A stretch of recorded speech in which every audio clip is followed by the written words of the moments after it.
Yo, yo, yo, yo, yo, yo, welcome back. Welcome. Yeah, so we are gonna do it today. Ready for war, people. Ready for war. Yeah. But anyway, people, welcome back to Jason Gooner TV. This is your boy Jason Gooner, and today we're gonna be breaking down all the other CONCACAF quarterfinals. Yes, we did a show last night. Well, not last night, but yesterday about the Jamaica match versus USA. Of course, that's gonna be tonight at 8 o'clock. If you haven't already, people, drop a like on the stream tonight. We're starting around 7 o'clock. Unless we can start a little earlier, we might do so as well.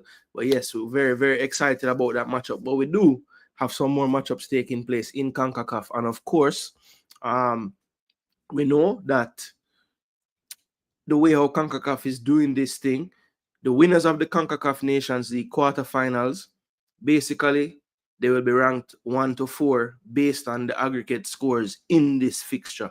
So we want to take a look at all the matchups. We have friends all over CONCACAF, in Suriname, in Canada. Of course, I reside in the United States. We know the Mexicans as well.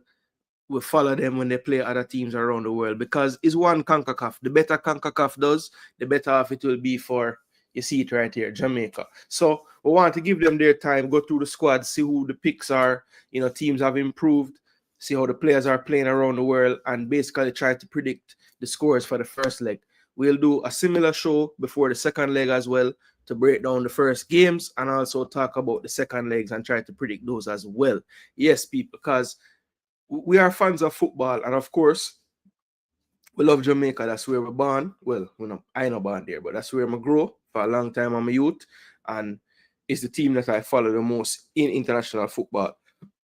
But we also follow the other teams in CONCACAF, because we're going to face these teams. These are the teams that we're going to face trying to get to the World Cups, trying to win other trophies. So you need to know your opponent, people. I think that is a good way to be able to beat your opponent. You have to know them, right? So that is why we give time to these other teams as well in CONCACAF, because you don't know, you have to show the respect, because we're going to face these teams.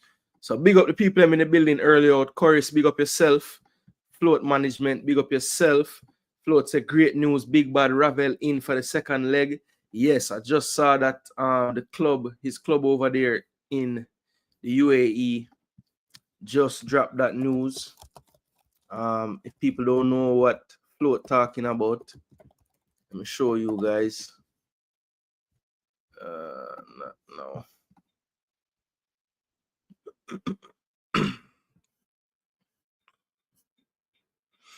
So hold on, people, because me did see it, hold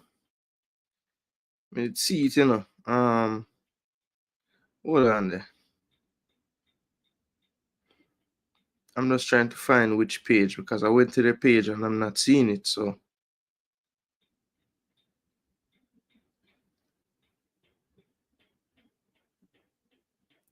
yeah, Precision Football Club. So them take it down. Yeah, it's like the man them take it down, dog. No.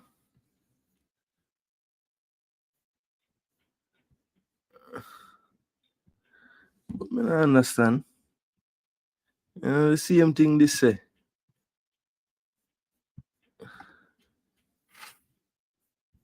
Oh, that's why. Me I hear people. I look on the wrong thing. Alright, so let me show you guys what I go on. So just not to divert the way of the show, but this is breaking news for real. So of course, he's on Precision Football Club, and this is the post from today. Congratulations, Ravel Morrison called up to the Jamaica national team. I'm going to write up about it as well. Ravel's impressive performances at Precision have earned him a well-deserved recall to the Jamaica national team for the CONCACAF Nations League quarterfinal matches against the USA. His rich vein of form has helped to catapult us to the top of the league, and now Jamaica is ready to witness his magic once again. So that didn't take very long, people. That didn't take very long at all. Warren Webster wanted to know if it's fake news. Well, I don't know, The club has put that out. Let me see if JFF has said anything about this. JFF haven't liked it. Let's see.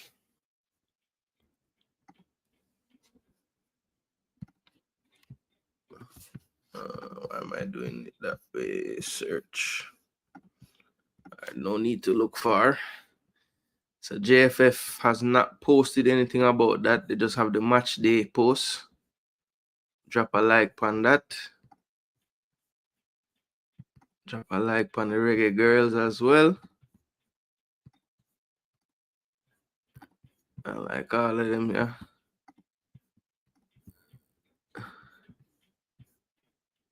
Tickets available at the stadium booth. All right. Nice.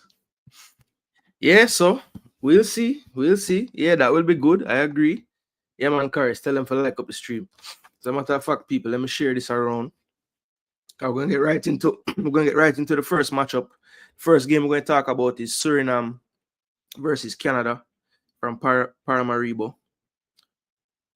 That one will be tomorrow, I believe. So we'll talk about that game first. But in the meantime, do the YouTube things for me. Like the video, share the content around, and make sure you subscribe to Jason Gooner TV, another place where you can get some good football discussion. There are others around in the YouTube world that will give you the same. But of course, everybody have their own style. So just continue the conversation another place and keep the football conversations going. I want the football to reign, you know? Yeah, man.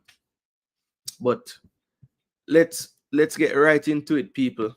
Let me share the video. A few more places though. Yes, people. Very excited for later, you know. I have a nervous energy. I have a bit of nervous energy, you know. But it is what it is. It's a big day right now. See some Jamaican streams going on now.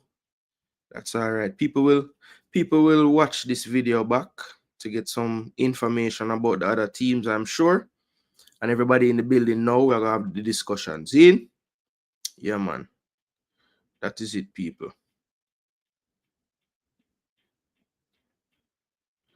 That is it, people. Share this around.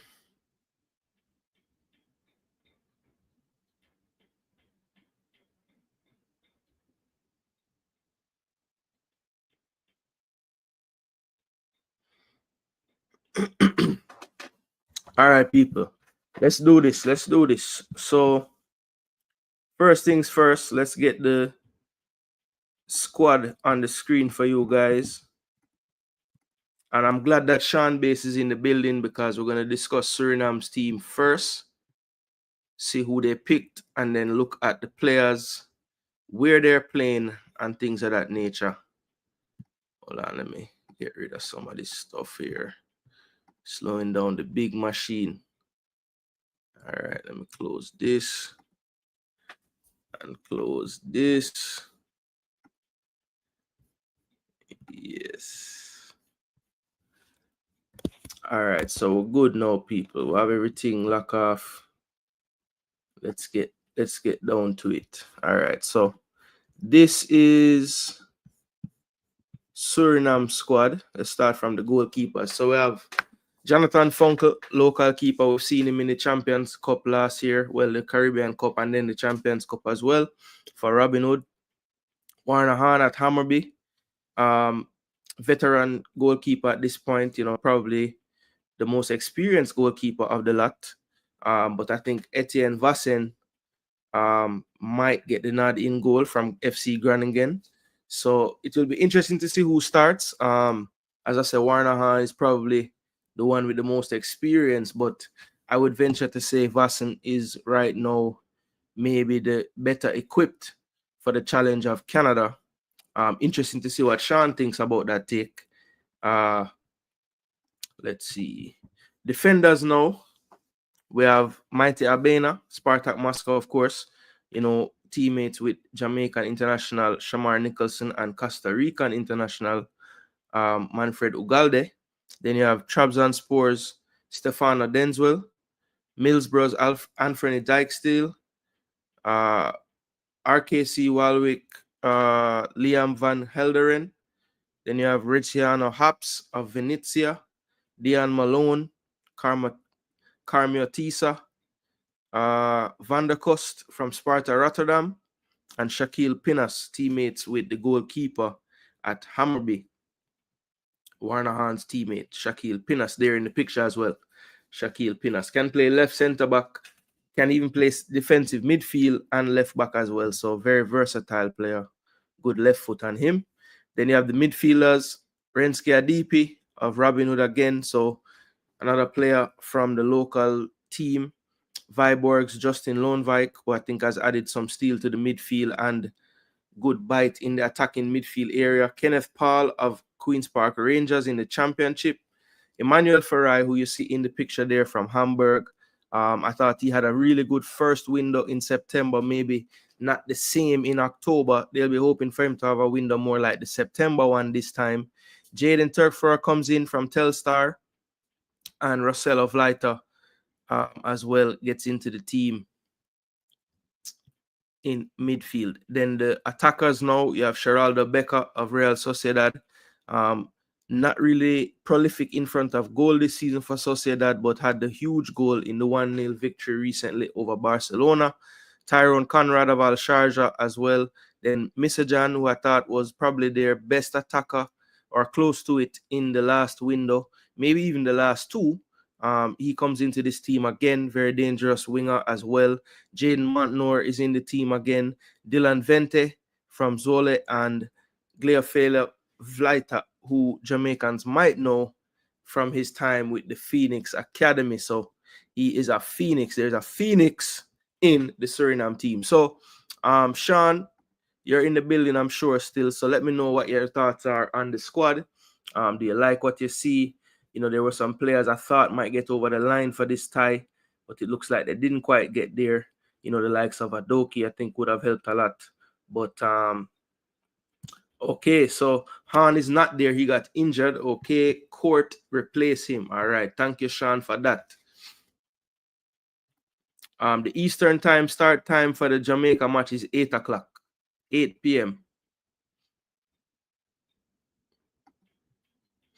Yeah, 8 p.m. Okay, so Court replacing. All right, thanks for that, Sean. Nice. So, let's see. So why they didn't tell us anything about it, Sean? They might move like JFF.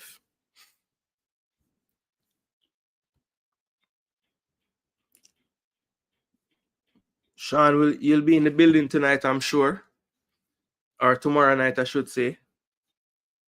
Yeah, man, I'm sure that's nice. It should be a good turnout over there for that game.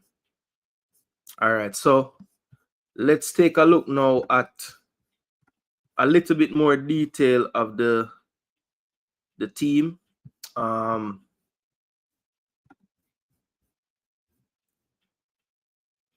Let's look at detail now at the team for Suriname. So Suriname, this is their squad in transfer market. Make it a little bit bigger for everyone. So Vassen, Warner Hahn, we heard dropped out. So we'll research that other keeper that came in, Court, I should say. Funkel, there he is.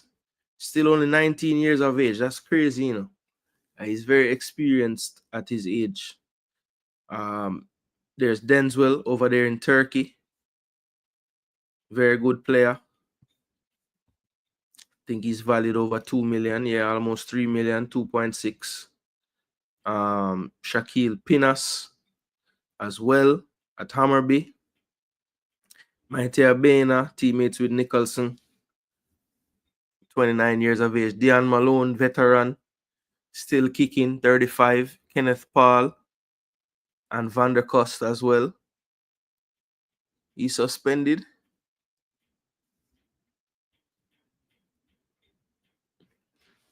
Wow.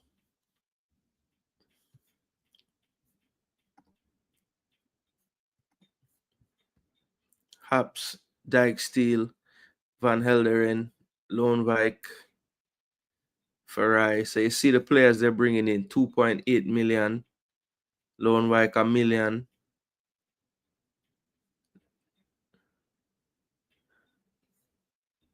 This player is a new player in the team, I believe, you know. Right, Sean? Jaden.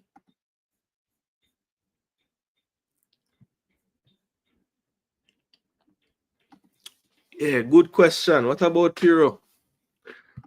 All right, so Doki and Dilrosun, their documents done already, but was too late. So next year they will be there. Okay.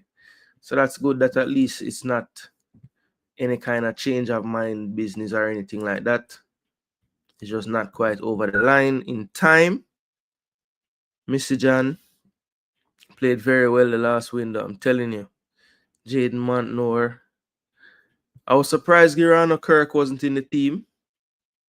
They didn't bring back Jubitana this time. Later. So yeah, that is the Suriname team, people. I think they have some strengths in defense.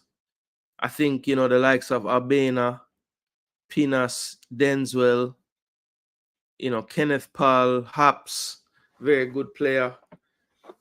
They have enough, I think, around the back to hold up against Canada in this game.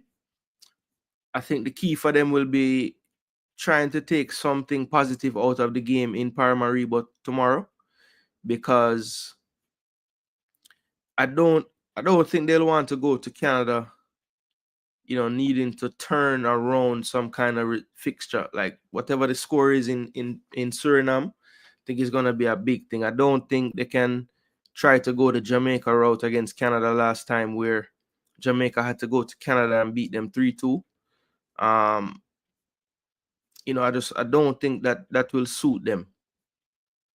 But I do feel like this Suriname team, if we look at especially how they looked in the last window, I know the opposition is not the caliber of Canada, but sometimes you can still pick up some things no matter the opponent. And one thing I can say about Suriname is, you know, when they're ready and they put those passing patterns together and the movement, you know, they are definitely going to find a way to create openings against most teams.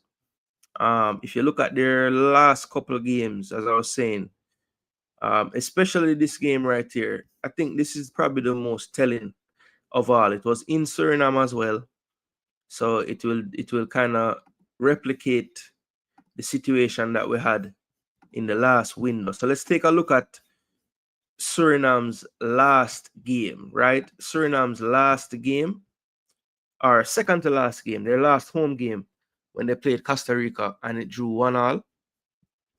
I want to show you guys something from that game.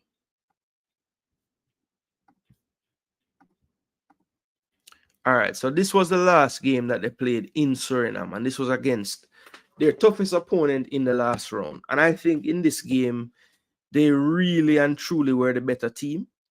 They didn't obviously get all 3 points in this one, but I think this is the type of game that if you're an observer of the CONCACAF region and you're having your doubts about Suriname, you should watch this game. Because I think Suriname showed that, you know, when you're talking about, and this is why I love that they're playing Canada, because Costa Rica would probably be one of those teams that's in the level right below the USA, Mexico, and, you know, you have to put Canada in that mix now based on current form. And, you know, Costa Rica is one of those teams that is on that second level, you know, comfortably on that second level. They're always in and around the World Cups, all the qualification cycles that they typically make the final round of that. And, you know, they have gone to some World Cups quite recently. So, you know, they're a quality team in this region. And the way that I saw Suriname playing this football match, I think the first half, the way it was kind of even. I thought the first part of the first half was Costa Rica, and the second half of the first half it was Suriname. But that second half in this game, and I know that Costa Rica did get a red card at some point, but you could see Suriname getting into the football match right in the middle of that first half, and they pretty much stayed on top for the rest of the game. And look at the system they use, the 4-2-3-1, which I think is probably the most balanced system of play, honestly. And what I like about their team, they have a lot of technical quality. So, Haps, Paul, Pinas, Van Helder, and Dijksteel, all these players, to a lesser extent, Dijksteel, I think he's a little bit more power. But all the other players I just named, Kenneth, Paul, Malone, they're very technical players. So they're okay with the type of pressing that some of the best CONCACAF teams would bring. And I think what it did was, once they figured out the press, because that's why Costa Rica was on top early, I thought, it was the pace of play. They just needed to get used to it. And once they did, and the technicality started to come out and the pattern started to make sense, they were knocking that football around. And I think against Canada, it's going to be something similar. I would expect Canada to come out on the front foot, Jesse Marsh's style, but I think it could be not suicidal. That's probably too hard a word, but it's going to open up gaps when Suriname indeed figure out those ways to beat that press, those triggers to use to beat those presses. So, and then when you get Sheraldo, Misijan, these type of players in space, transitioning through a press, then it can create mismatches and 1v1s, and that's when they can have some joy. So, I think Suriname is definitely on the rise, people. If you didn't know, you should definitely look at them. And I think this is a very good barometer to see, how far they have really come. And I think one thing that will be good for them as well, one of the knocks on them when they bring in all these players and they're trying to get it to work, maybe they haven't had enough meaningful games in the past before the big crunch World Cup games or whatever they're qualifying for. I think this is a good run now of a past maybe 2 years where most of these players have been kind of playing together. And, you could kind of see in the last few windows that familiarity is really breeding dividends at this point. And then now, because new players like Farai, Loanwork, a little bit newer to the team, they can just fit in because they have something so solidified already in place. So it's really helping with the transition for the players that come in. So I think it's a lot of good things going on with this team. And I just like the fact that we're going to be able to see them tested, like really and truly tested in this region in these games. And that one is going to be tomorrow at 6:30. So let's switch over now to the Canada lineup, people. We're going to look at the Canada lineup and see what we're going. Mass checking in the building. The Canadian is here. Right on time for the Canada talk. Chris Smith said, what do you think about when Doki comes in CONCACAF? You don't think he will be one of the top CB? Absolutely. Doki is a player that, when you look at the CONCACAF region, he would have to be just based on market value, age, status in the game and things of that nature. He would definitely be considered a top tier center back. I mean, he's over 15 million euro valued, playing for Union Berlin. So, not definitely no slouch, a Dutch youth international at all levels. I think from 18 right up to 21. So, yeah, he's is no if ands about it. This guy, if he was to join or when he's joining, because that's basically what we've been hearing, he's automatically going to be up there as one of the better CBs in the region. I'd have to agree. Jubitana and Kirk playing with an injury at their clubs and using medication. Okay, that makes sense. Because I was kind of surprised I didn't see Kirk.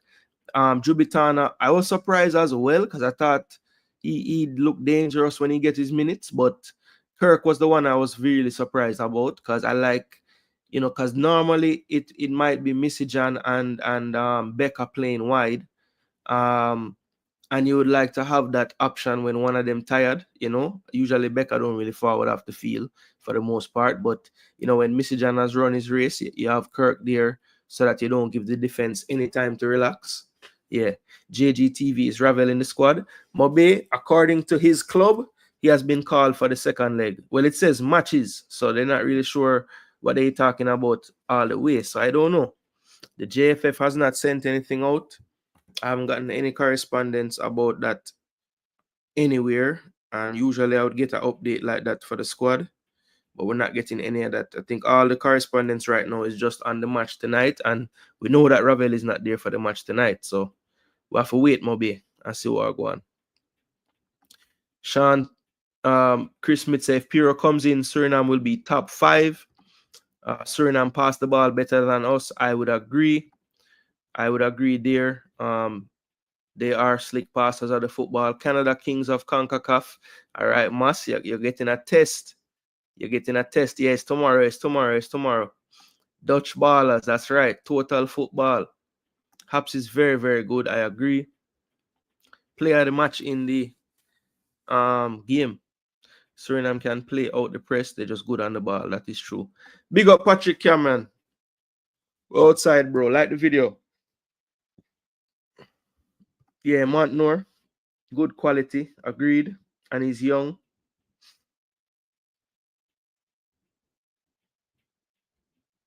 Fan of mine that is not agreeing with the top 5. He's dying with laugh. Coordination League. Yeah, Jaden Montnor has been a good pickup. He'll probably have to pick up the slack for the miss of like a Girana Kirk. Yes. All right. So let's get Canada's team now. So this is the Canada team. Let's just look at it on transfer market. Well, now let's first look at how them roll out the team. I like to look at the different ways the teams roll out, you know. I don't know why. Let's see. So I want to go to see Canada MNT. Okay. Make sure not like the video, people. I see the viewers are go up. I take time, go up, like the video, share the content. Because I never really get a chance to share it. But let's look at the Canada team.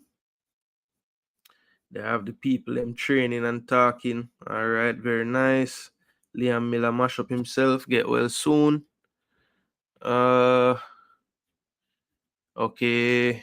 So this is an update. Obviously, we knew this. Alfonso Davis out and Sam Adekugbe takes his place. Where is the squad? I think it's right here. Here we go. All right, so here is the roster. So there's the roster, people. Put in alphabetical order. Ali Ahmed can play wide, also a central midfielder, but been used by Jesse Marsh wide in a 4-4-2.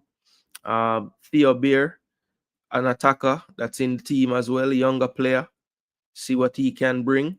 Tejan Buchanan back from injury, back into the Inter Milan setup, but struggling to get game time in a very, very competitive Inter Milan squad, I would say. Very, very tough for Tejan to get into that team, especially since they play the system with the wing backs. They have 4 very good options in front of him. We're talking about Darmian, Dumfries, Federico DeMarco, and I guess he would be the 4th. Yeah, he would be the 4th. Is there a player I'm forgetting about? I don't think so. Anyway, it's a tough squad to get game time in, so he's still training at an elite level. Moise Bambito has been a revelation this year for Nice since he's moved to France, so big up to him. He's doing well. Mathieu Chanier also moved abroad. Midfielder Maxime Crepeau playing really well this season in MLS again. Solid keeper. Jonathan David on fire. I would say him and Pulisic, the 2 class forwards of CONCACAF right now on form. Then you have Alfonso Davis, who, of course, pulled out Adekugbe, took his place. Steven Eustáquio doing well as usual for Porto. playing Champions League, playing or yeah, where's Europa League them there? Well, he's playing in Europe, playing in his league, doing well. Eustachio, one of the best midfielders in CONCACAF. Junior Hoylett still around. Um, the ageless wonder, Jamaican, like a lot of the other Canadians with Jamaican links. Alistair Johnston, one of the better, probably the best fullback in Scotland. Um, also chipping in with goals and assists this season now. So that's a new thing for him. And then they have a new player, Jamie Knight Labelle. I think he's only 19 years of age. Plays over there for Crew Alexandra. So interested to see if he gets any looking at all. Ismail Kone, very, very good midfielder. I think one rising up the ranks of CONCACAF. If he can get a little bit more consistent with his level, I think he could be up there because his ceiling is very, very high. Ismail Kone, very good midfielder. Kyle Larin, I think a player that gets a lot of stick from people, especially Canadian fans. I don't know why. I think he's pretty professional in his approach. Always gives you a shift. Maybe some would say he missed too many chances, but I would counter that he's always getting into the position to get a chance. So you have to give that some credit as well. Richie Laria, this is one of the fittest players. I think him and Anthony Robinson from Fulham, probably the two fittest players I can remember in CONCACAF, just running all the time. Kamal Miller, veteran at this point, MLS veteran as well. He's back into the team. Was out of the team for a few camps, but he's back. Maybe perhaps because Derek Cornelius is out, which is going to be a big miss for Canada, I think. I think him and Bombito were starting to form a really good partnership there. One that was, rising up the ranks for me in the CONCACAF defenders or the centre-back pairings, right? Tani Aluayesi, Alua Sei, sorry. I know he's another newer player to the team, but he's been making the last few squads getting chances, usually off the bench. And I'd probably think that would continue with Larin and Davies around still.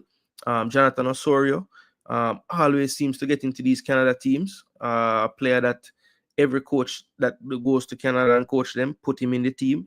So, maybe I am wrong. I've never been the biggest Jonathan Osorio fan, but, he's a useful player for sure. He's useful, but not my favorite player. Jacob Schaffelberg, a player that I'm kind of surprised that he hasn't left the MLS at this point. Maybe there's some deficiencies in his game that I am not really seeing, but I like the player. I think he could make it. Maybe not. I don't think England will be the best spot for him, but I think one of the other leagues like Spain or France, maybe even, I think he would do well in a bit more technical league.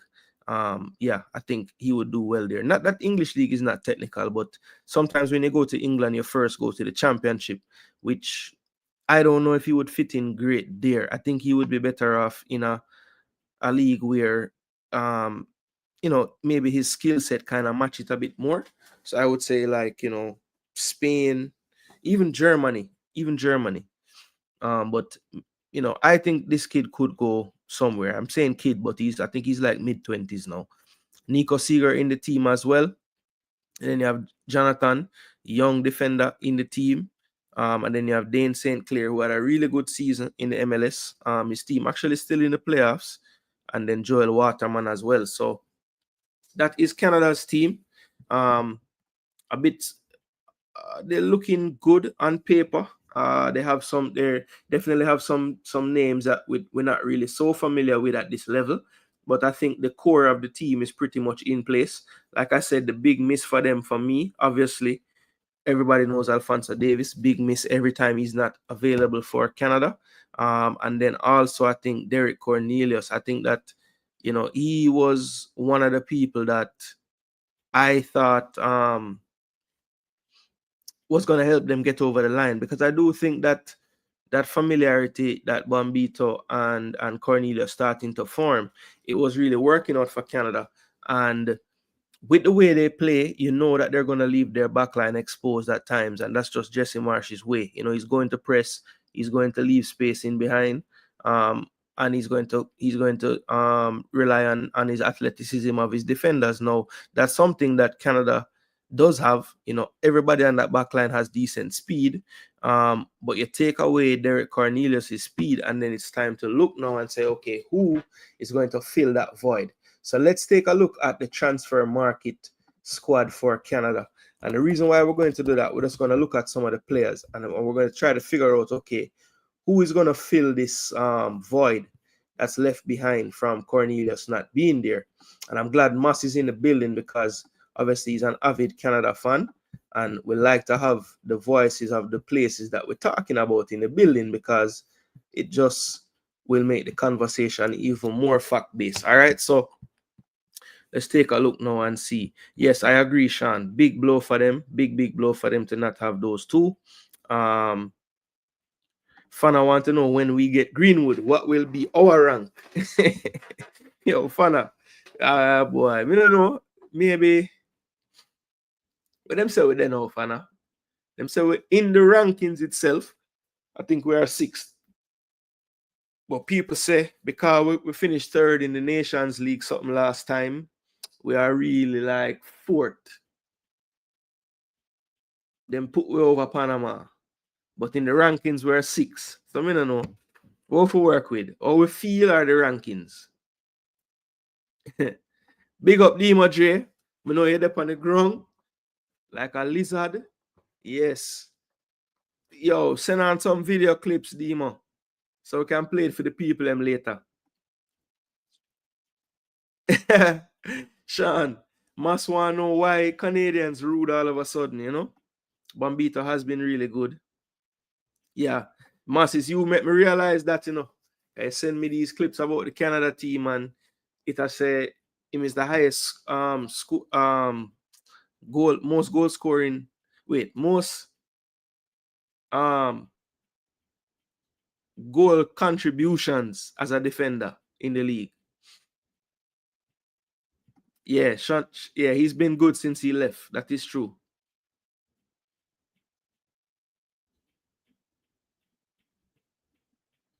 Yeah, man, Kone wicked, bro. Good ball. I'm rate him. What is the difference with the next 7 teams? They select very good players. We're not interested in picking the better players. Yeah, it's getting a bit frustrating, you know, Chris, to be honest. And I think what happens, you know, because they don't really talk about certain players, it's really easy when they don't pick them. So somebody like me, you know, who following the players, I might call a player name and people will laugh after me and I say, yo, you love the baller, so him not good. And this and that.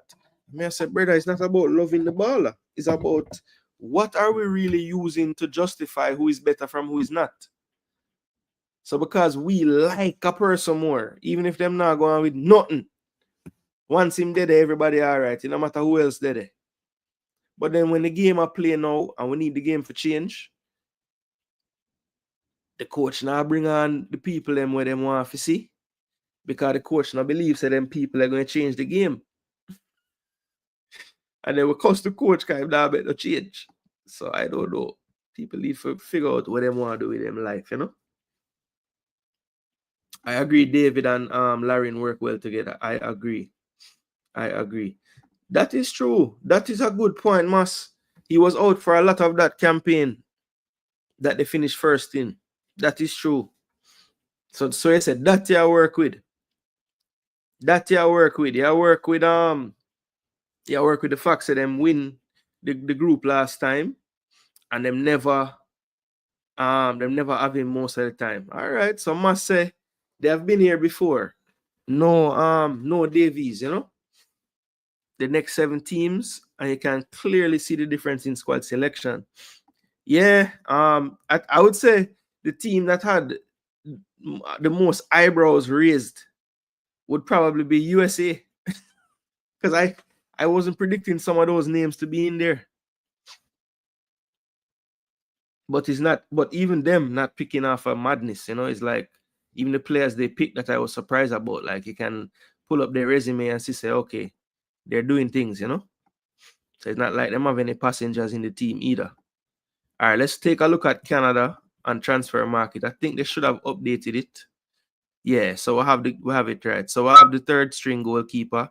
He's Montreal's keeper. Dane St. Clair and Crepo will fight it out for the first spot. Crepo usually has the reins, but you know, Jesse Marsh might be using this to kind of see what he wants to go with moving forward. So it will be interesting to see. Like in the last window, I want to say one of them played one and the other played the other. But let's check. Against Mexico.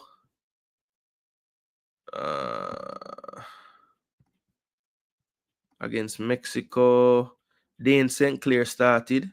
And then against Panama, Crepo started. Yeah, so that's that. He's still trying to work it all out, I think. And Marsh has only really coached this team where in the Copa. Now, I know in the Copa, Crepo was playing for the most part. I know St. Clair played the last game, the third place. But Crepo started he started the games other than that. But let's see. I mean, they played Mexico and Panama the last go around, and St. Clair played Mexico, arguably the tougher game. So, you know, I don't know. Like Moss, who you think him going to start? Because St. Clair is on really good form. Not that Crepo is on bad form, but you know.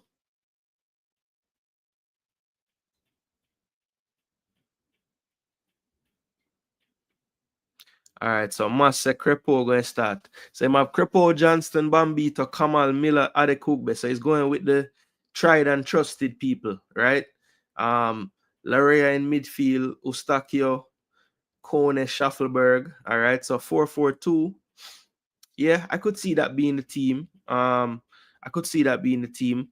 I wonder though, does he play? Let's see. Bambito.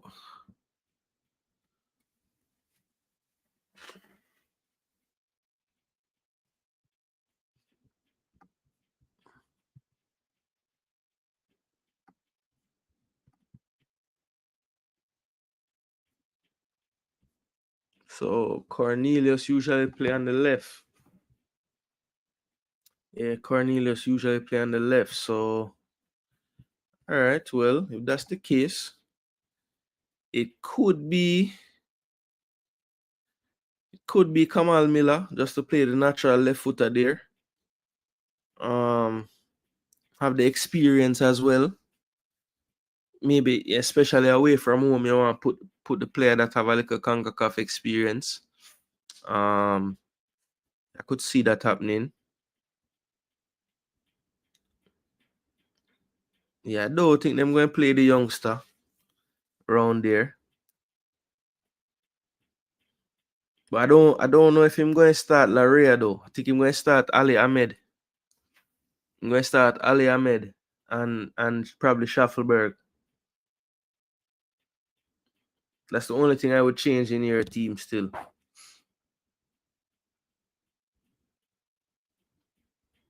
And it might go Shanier and Ustakio. But I don't know. More than likely it's gonna be Kone and Ustakio. Even though Schaffelberg, it might start Tajan too. Who knows? You have options still.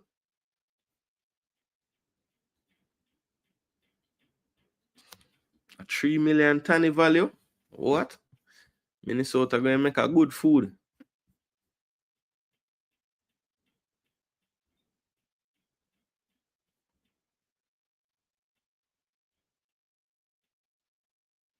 USA went patch Spursy. So Jamaica can upset them. My sports world a real hostile fan, man. Can't get patch no ratings. No ratings for you, patch. So yeah, Canada. Their team is looking decent, you know? Their team is looking decent. So I would say Canada going to play that 4-4-2. And it's going to be right back Alistair Johnston, Actually, you know what? It's gonna be right back Alistair Johnson, left back Richie Larea, Kamal Miller, and Bambito.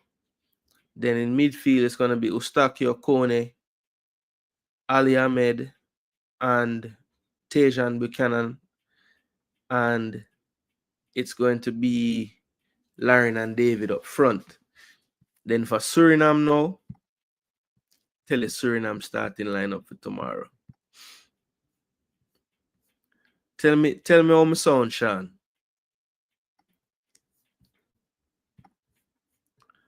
Tell me how my sound, Sean. Look on Suriname lineup again. I'm gonna tell you how them are gonna set up and everything. Suriname. What is? Alright, Suriname. So Funkel out. So them are gonna start Vassen. For sure. Right. I'm gonna start Vassen. And let's see who else them going to start. So I'm going to play 4-2-3-1. Vassen in goal. Then I'm going to play Denzwil, Pinas, and Haps. And I'm going to play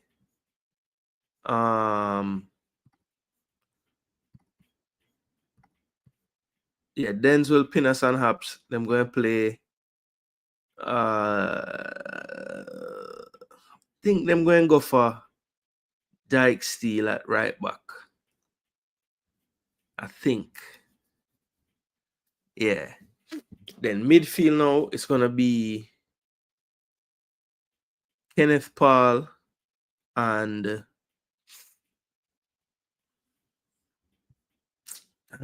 who I think them going to play.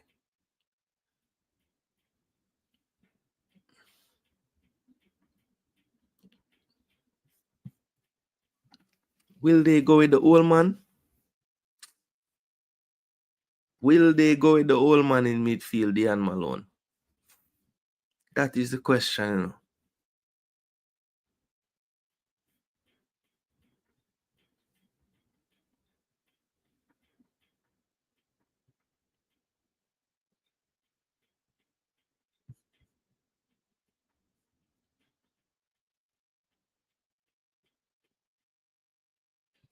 Yeah, you know, so I think they're gonna play the veteran.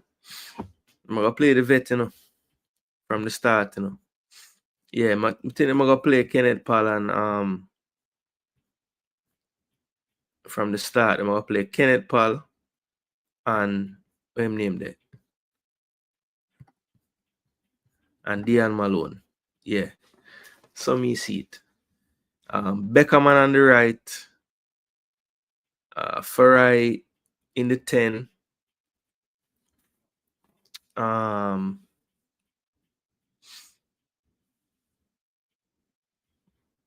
question is, are they gonna play Missy Jan from the start? It's another question.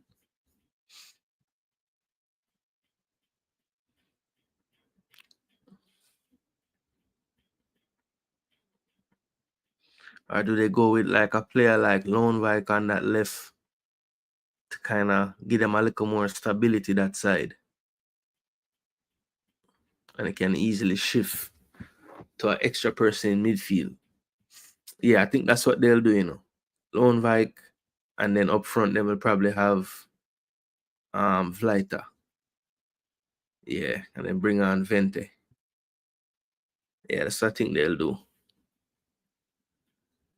That's what I think they'll do. Then them have Montnor and Missy Jan can forward on later when they want to apply some pressure. But if I was the coach, that's when I'd go with still.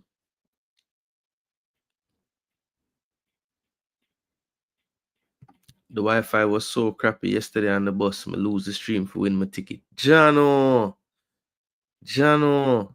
Where you say I need access? Yeah, my fault. That's still in a next time. I'm gonna sort it out. I'm gonna make sure you get your accreditation and everything. And just, you know, yeah, next time I have to really, you know, be serious about the thing and get it done. Tejan Buchanan healthy again from Inter Milan. He will sub in, I would think, get some minutes. Yeah, I just feel like, yo, Tejan is so good, bro. Yeah, I don't think Adekugbe going to get into the squad and start right away. I think he'd play Larea first over there. Bless up coffee, wagwan. Match day, you know. Yeah, man. They are very delusional. They think they can some good players and mix them with local players. It won't work because revenge is very important. Facts. In the USA game, they made changes that changed the game completely. They bring on Haji Wright, we bring on Dixon. True. And people said that based on that game, Dixon have to play. So again, I just wonder sometimes the way we evaluate the player, them like it's not even football evaluation. It's just we just see what we want to see and say what we want to say. In a really based upon nothing but just want to feel like the man them just great. You know? If you really pre football way, not really make much sense. Alright, so let's see Costa Rica squad now.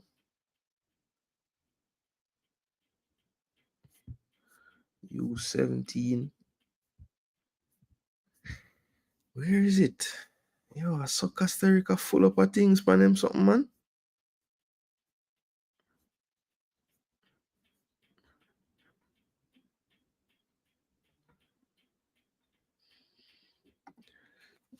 Alright, C squad, yeah. Find it. Alright, before we move on, give me a score prediction for the first leg. Suriname, Canada, Paramaribo tomorrow night, 6:30. 6:30 tomorrow, people. Yeah, man. Don't even know if I can't stream that game now, you know. Too early star. I wouldn't mind stream it too, you know. I'm sure WeMax it will be streaming that one. So we'll give WeMax it a strength and watch it this up.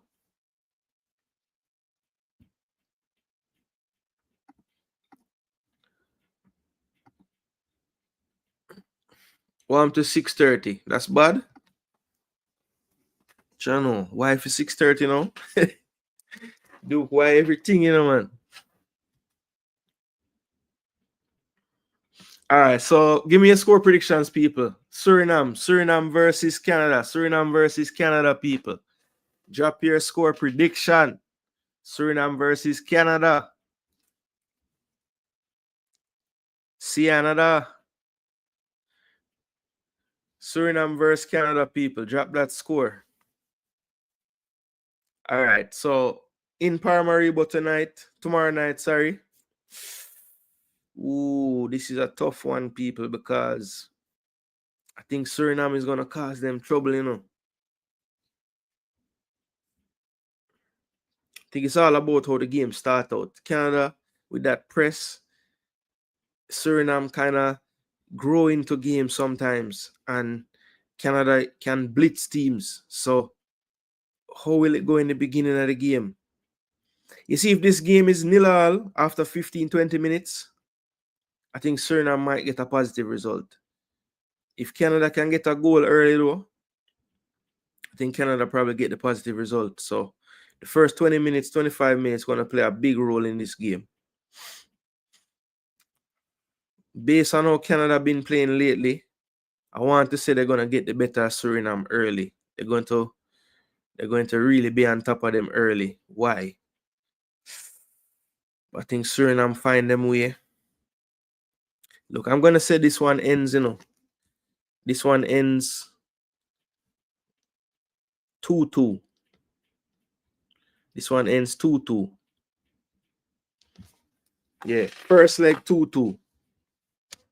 First leg 2-2. Yeah, RR, me agree. RR, 2-2.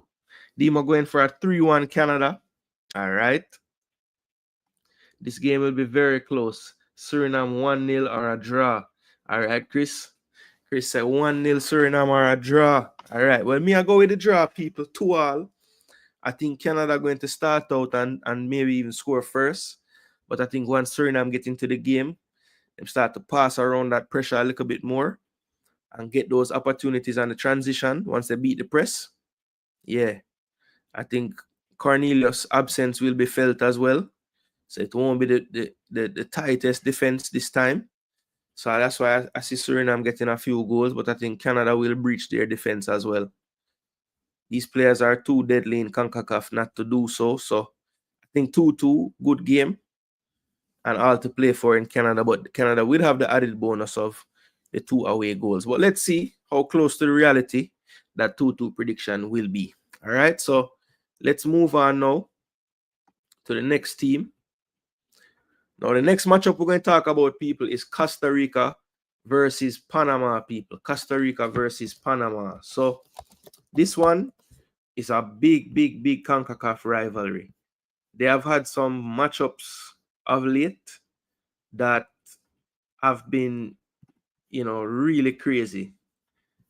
So, they of course met at the same stage last year. So this is like deja vu for these fan bases. Panama dealt with them wickedly in those games, 3-1 and 3-0. But if you watch the games, Costa Rica, I would say the 6-1 aggregate kind of flatter Panama just a little bit.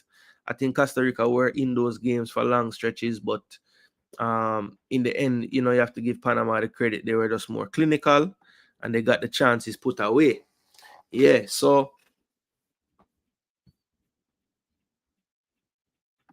Canada is very good, but Suriname can pass the ball very well, and the Suriname player is not afraid. Duke said 3-1. So, all right. I guess Duke want the chat to guess which side have 3 and which side have 1. So Una can figure out which team win. Suriname players full of confidence. I don't think they're going to come out shaky. They're going to hit the ground running. No, it's not about being shaky. It's just about Canada is a different type of press, even to the Costa Rica press, which was hurting them in the last home game. So I'm just basing it off of the level of the team that they're going to face this time. That's all. Not to say they're going to not have confidence, but it's going to take an adjustment period to get up to the level of speed of the Canadian players in their press. That's all. I think Panama gets through, but close. Okay, must say Panama getting through. I know football. Say big up yourself. I know football. Big up. Okay, Canada. And my dead with laugh. All right, Duke. Canada. 3-1 Canada, say Duke. All right, cool. Cool. Just make sure, boss. I don't know. Maybe after checking all the things that you know on the teams, you say, boy, it was really what name they're supposed to go through Suriname. I don't know. All right, so let's pull up Costa Rica's team. I have not seen an announcement about Rob. All I have seen is a post from his club. So I have not seen any announcement from the federation that would announce players normally. Now, the fact that the club posted it is clearly something going on, but the JFF themselves have not posted anything.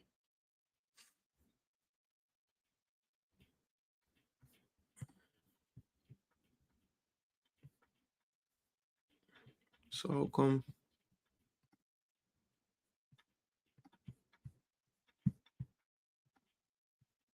So the match day post gone.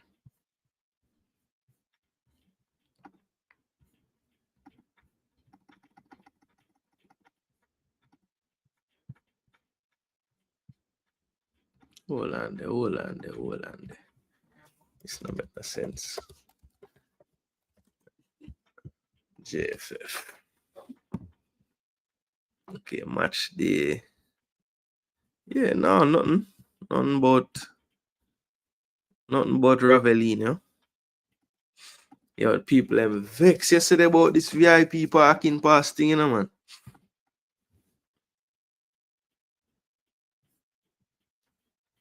Netballer them must send a message. That's nice. Demo, I don't know if you see this, But I say a security advisory out. No bottles, no banners, no placards, no pot covers. I joke it. I say no pot covers still. It's supposed to alright.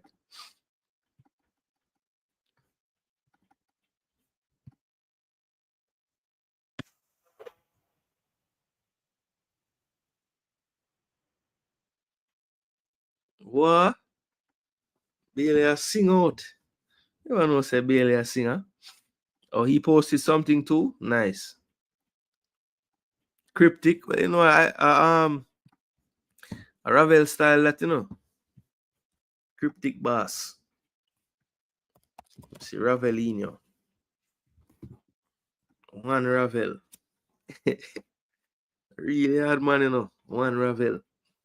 Alright, I'm show the people them want to go on Ravel Insta. Take a quick detour, people. Costa Ricans, don't upset, you know. This is up to the second news. So happy birthday to that person.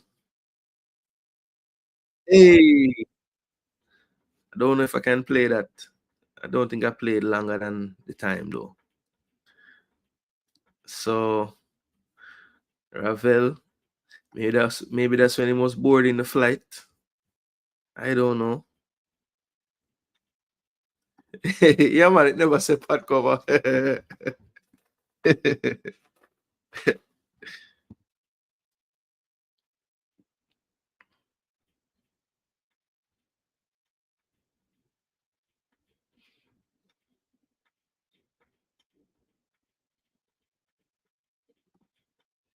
I'm not sure, you know. I guess because banners have to be on some kind of, you know, stick. So maybe that could become a weapon, I guess. But I mean, surely, like, you know, the supporters club and the people them that have banners lately. I mean, you think the security wouldn't let them in with those like that? I mean, clearly they're, I don't know. But the fact that them put banners in there is a bit worrying, I would think, for those people, because I've seen them bring banners in the last few games. So, you know, and I don't know. But it clearly said no banners. So, you know what I'm saying? Like, it's it.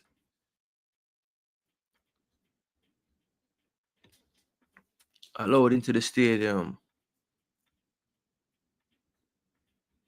Can't bring no umbrella. And that's just in keeping more than likely with the you know, the standards around CONCACAF and other places, you know. Cause one bag of rules for real when you go to them places, you know. Cause the last game I went to, I had to go back to the vehicle and put some stuff back and that kind of something. So yeah, a lot of rules have changed. All right, so that was the breaking news update. Ravel has posted on his Instagram as well. Say you're bad from which part? People in bleachers if it rain. Boy, if Jamaican smart, you know, a brother outside I sell poncho and them thing there. Just make some poncho all day long. Cut out a head part and us, you know. Demo start channel too. What? Yo, Demo too emotional for channel, brother.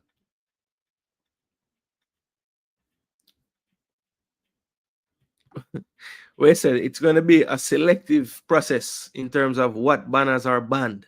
Yeah, that's what I'm saying, Mr. Yee. I don't know. I don't know what I'm gonna tell the people them will actually bring out banners where I galvanize the support, not to bring them banner. It don't make no sense. Hold up banner with hand. Yeah, no. Banner just bring the paper and do it, and you have to go hold up your hand. Your hand at the stick, you know. They didn't say anything about flags, but most of the time a flag going, well, maybe you don't have it on anything. You just have the flag in your hand and you wave it, you know. I don't know, but I don't know. It seems a bit strange. Anyway, Oh yeah, come here. I wonder where RR talk about. Me know Demon I want to start a channel. Demon will be a forever subscriber, you know. And I'm trying to turn him into a correspondent, but it not really, you know, it not connect right now. I'm reach, 10,000, 20,000. Them time the Demon ready for the correspondent. I'm too big for my channel right now. All right, so this is the squad for Costa Rica that they picked for this window. To my knowledge, they don't have any issues as far as the players. I think this is what 5, 10, 15, 20, 26, a roster of 26. So I'll have to check and see tonight when I see like the full squad on the bench and everything, if they did drop off any people. But this is the squad right here.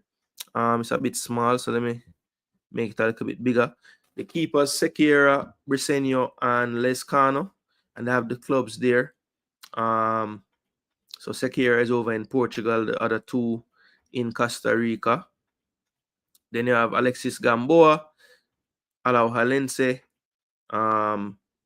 Justin Salinas. You have Jalen Mitchell, who's over at Feyenoord now. Fernan Ferran, Julio Cascante, plays in Austin in the MLS. Francisco Calvo scored one of the best goals in the last window, the bicycle. He's over in Turkey now at Hatayspor. Then you have Juan Pablo Vargas in Millonarios in Colombia. Adrian Chavez and Jefferson Brenes and Rashir Parkins all in the Costa Rican League. Then you have Ariel Lassiter with Montreal in the MLS. You have Sebastian Acuna and Brandon Aguilera now over in Portugal at Rio Ave. Then you have Alejandro Bran at Burton Albion, the youngster. Randall Leal from Nashville, good player. Then you have Alvaro Zamora over in Greece. Andy Rojas, very talented youngster, one that I expect to, be following in the footsteps of the Ugaldes and the Contrerases of the world, getting a move outside of the region to play in the European side of the world, more than likely. Kenneth Vargas, over in Scotland as well. He's another one that Andy Rojas looking to follow in the footsteps of. And of course, the one who did it before most of them, Joel Campbell, now playing in Brazil this season, still doing it, still a quality player. He's in the squad again. Then you have Warren Madrigal, also over there in Spain. He is with the young Valencia. Then you have Manfred Ugalde, the player over there, pretty much taking away Shamar's game time, lately the coach been playing him a little bit wide to give Shamar a chance. Hopefully that continues because the guy's still scoring and assisting when he play wide. So he don't need to play through the middle, coach. Free Boza. I stop the fool. Anthony Contreras over in Latvia for Riga. And then you have Alonso Martinez playing for New York City FC. So this team right here, Costa Rica, I think people kind of, I guess because of what happened in the Nations League the last time, some results, especially them just falling short to Panama, I think a lot of people kind of thought this team maybe lost the plot a bit.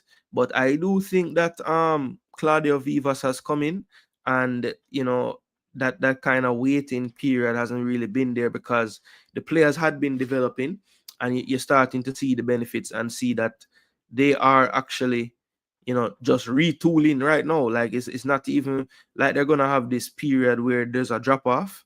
They just had players waiting in the wings that maybe we just don't know about because we don't follow the Costa Rican development pool and channels so well. But these guys are going places early, pretty early in their careers. If you look at the likes of Ugalde, he's only 22, already valued £9 million or euros, I should say. I'm telling you, this kid, 18 years old in Costa Rica, 700. That before he leave Costa Rica, that's going to reach $1 million, I think, right? And then when he goes over, it will just balloon once he gets to a place in Europe. So, I think he has potential, Rojas, to reach Ugalde level of value based on how I see the youth play. And he might have some more physical attributes that Ugalde don't even have. So I'm telling you, this kid Rojas, it might be a little too soon for him to be really making his mark in these games, but it's not far off. I am telling you, Rojas by 2026, yeah man, he'll be right there. If he continue how I see him moving right now. You look into the midfield. I think Aguilera, even though he's over in Portugal, his value might stall a bit. I think he's been showing good quality for the Costa Rican team, becoming more and more of a influential figure in the team and what they're about. Campbell still does his thing for this team, gets them out of trouble a lot. Alonso Martinez value is rising over at New York City FC, the right winger. So they have some players, man, I'm telling you. And then they still have some veterans in there. Calvo 32 still around. Sakira not so old, but he's definitely experienced at this point as a goalkeeper for them. So they are gonna be a formidable opponent. And like I said, the coach came in and it's not so much like this big change in what's going on and philosophy and everything. There is some continuity there, and they have the players to kind of kick on and just go to another level. So this was the last game they played against Guatemala in the last phase. This was the starting lineup they used. So as you can see, Ugalde up front, him and Martinez. Mitchell in the back line, Vargas, Calvo at left back. So, a lot of the people you see in the team now were around the last time. I don't expect so much changes in personnel as long as the players are there and fit and available. This does look like what they would want to go with, right? But yeah, based on this team right here, I think it's a good squad. When you look at the value, right, about 30 million. So as I said, they have a lot of youth. If you look through the team, right, 20 years old, just moved overseas, Jalen Mitchell, right? You have Gamboa, 25, might leave. Ferran might leave as well, 24. Adrian Chavez already. No, still in Costa Rica. First time we're seeing him. Don't be surprised you see him and you're saying, damn, who is this left back Adrian Chavez? Like, who is this? Because them just find players and put them on the field and they're good all the time. Leal value going up as well in the MLS there. He's 27 now though. Alvaro Zamora already gone over to Greece, left winger. So, these younger players, they're getting the moves early. Kenneth Vargas gone to Scotland, 22. They are getting the moves and it's working out for them. It really is working out for them. Contreras, 24, gone. So all these players, 25 and under in this team, well, not all of them, but a lot of them gone overseas from early. Alejandro Brand, same thing, gone over at Burton now. So they are realizing that to compete at the highest level of CONCACAF, they need to keep the quality of their league at home high, which they have been doing, and it's improving as well. And they are also figuring out that yes, if they are the most talented ones, let's get them over into to see different parts of the world and different parts of football. Let them learn some other things. And they're not afraid to send off the players. You see the 20-year-old players going from early, and it's not like they care either. You see a player in Latvia, you see a player in Portugal, you see a player in Holland, you see players all about the place, Scotland. So they're not just wanting one place either. They're not turning down moves. They're gonna try to find a way to make it wherever they're going. Aguilera not working out at Forest. You see him gone to Portugal now playing games. So it's good. It's good. It's a good look, people. So that's Costa Rica. Yeah, agreed. Their system is in place. Their system is in place. So yes, Costa Rica just don't care enough about these fixtures to win.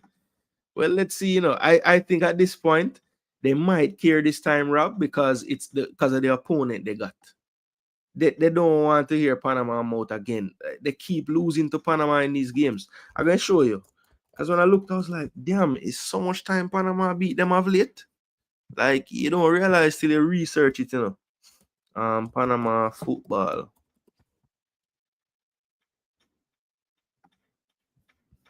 All right, here we go. Big coach Thomas Christensen.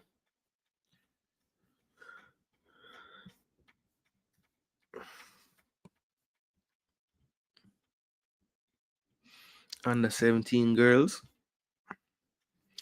Them country always have them teams playing, you know. I can't see we are doing none of them something. What is this for? Under 17 UNCAF. Oh, UNCAF is what? Central American. Okay, so the Central American people, them build up them thing. So why the Caribbean not going with nothing like this? They might have a Central American Federation under 17 girls competition for them just go on, you know? Caribbean for do something like this, man. Them little thing, you know, people. And them say we love beat them and all these things, you know. What are them little thing them now do? Alright, so I have the Panama squad pulled up. Let me get that on screen so you guys can see what I'm looking at. Make sure you guys are liking the video, people. I know we're not talking solely about Jamaica and its match day, but I had a whole show yesterday. 2.5 hours of Jamaica US match talk. So we'll give these teams some time today and talk about them. And then obviously, you know, tonight it's solely about the Jamaica USA matchup. And I'm gonna try to forward as early as possible. We Max It Football or I Max It Billy JD, man, have 77 names. But him talk about him forward. How much time? 1.5 hours before. So I'll be here 3 hours before. I'll be here from like 5. Wait, what time? 1:18. Okay. I'll be here 4 hours before. A joke, bro. I'll be here about an hour before people. I could care less who start first. There'll be a million. All right. I want anybody. I'm gonna do a poll. I want to see what people think. Start a poll. How many live streams will there be tonight?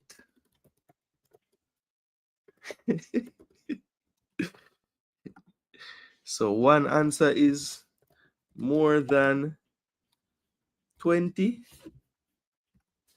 less than 20.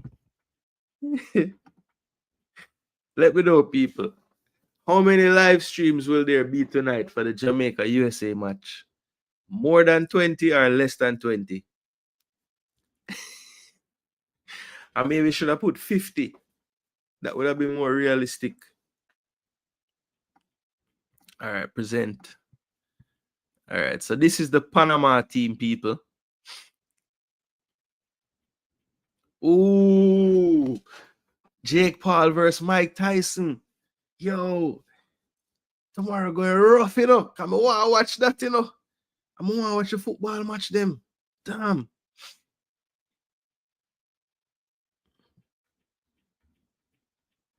Big up, Martin. All right, people. This is Panama's lineup, people. Or Panama's squad, I should say, not lineup. Cuartos de final, lista de convocados. All right. Mosquera, starter from where they are, playing in Saudi Arabia in the Pro League. Marathon keeper, Honduras own. Samudio. Then you have Gunn out of the New England Revolution second team, playing MLS next. Then you have Cordoba at Norwich City, just moved over there. I Anderson from Fortaleza in Colombia. For me, their best defender, Murillo, out of Marseille. You have Blackman, who moved to Bratislava now. Was recently in the Costa Rican League, but his performances of late got him a move. Then you have Morales out of Ecuador. Fariña playing in Russia. with Kimki. Ramos Alianza Lima in Peru. So what's one thing you're noticing already, people? Not one player playing in Panama yet. That's crazy, because this Panama team used to always have them nice contingent of local Panama players. But these guys, this is what happens when your team improve and you start playing better. Contracts. Yeah, man. You get the contracts and you move. But it can only happen when you're dealing with the local players the right way and you're developing them. Because all of these places wouldn't want them if them never good. Simple as Fidel Escobar, Saprissa over in Costa Rica, one of the top teams over there. He's a good defender too as well, this Escobar guy. Harvey with Minnesota United, solid. This is the first now playing in Panama, G Brown. Then you have Anibal Godoy, veteran, very good midfielder. Carrasquilla, CONCACAF Player of the Year. Don't know if he really truly deserve it, but he won it. So congrats to you, Carrasquilla. Good, but very good ball. I rate him. Martinez moved to Israel now. Then you have Yanis playing in Costa Rica. Rodriguez playing for Juarez in Mexico. Barcenas in Mexico as well for Mazatlan. Then you have Ayarza playing for the strongest in Bolivia. Then you have Lenis playing for Jaguares de Cordoba in Colombia. Then you have another Carrasquilla. Is him brother this? Kind of favor still. San Francisco FC. That must be a team in Panama. Yes. Then you have Fajardo. Boy, this player, he can score some worldly goals and he can dash some easy goal, but he's a good striker still, Fajardo. Very, very enterprising, I would call it. Good movement and everything. Just solid forward. He plays in Ecuador. Then you have Ismael Diaz, he plays in Ecuador as well, so they're teammates over there.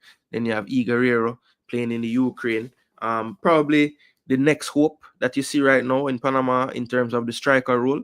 It looks like they want to, he's at Dynamo Kiev, so he's probably at one of the bigger clubs that any of these players are on, and he's coming up. He's coming up, people. I think he maybe it kind of remind me of how I see Santi Jimenez with Mexico, like the pressure of being the man, and you kind of know, like, okay, you're the one that the people kind of depending on now or want to depend on, and I don't know if Guerrero ready to take on the mantle yet. It seemed like Fajardo play with less pressure.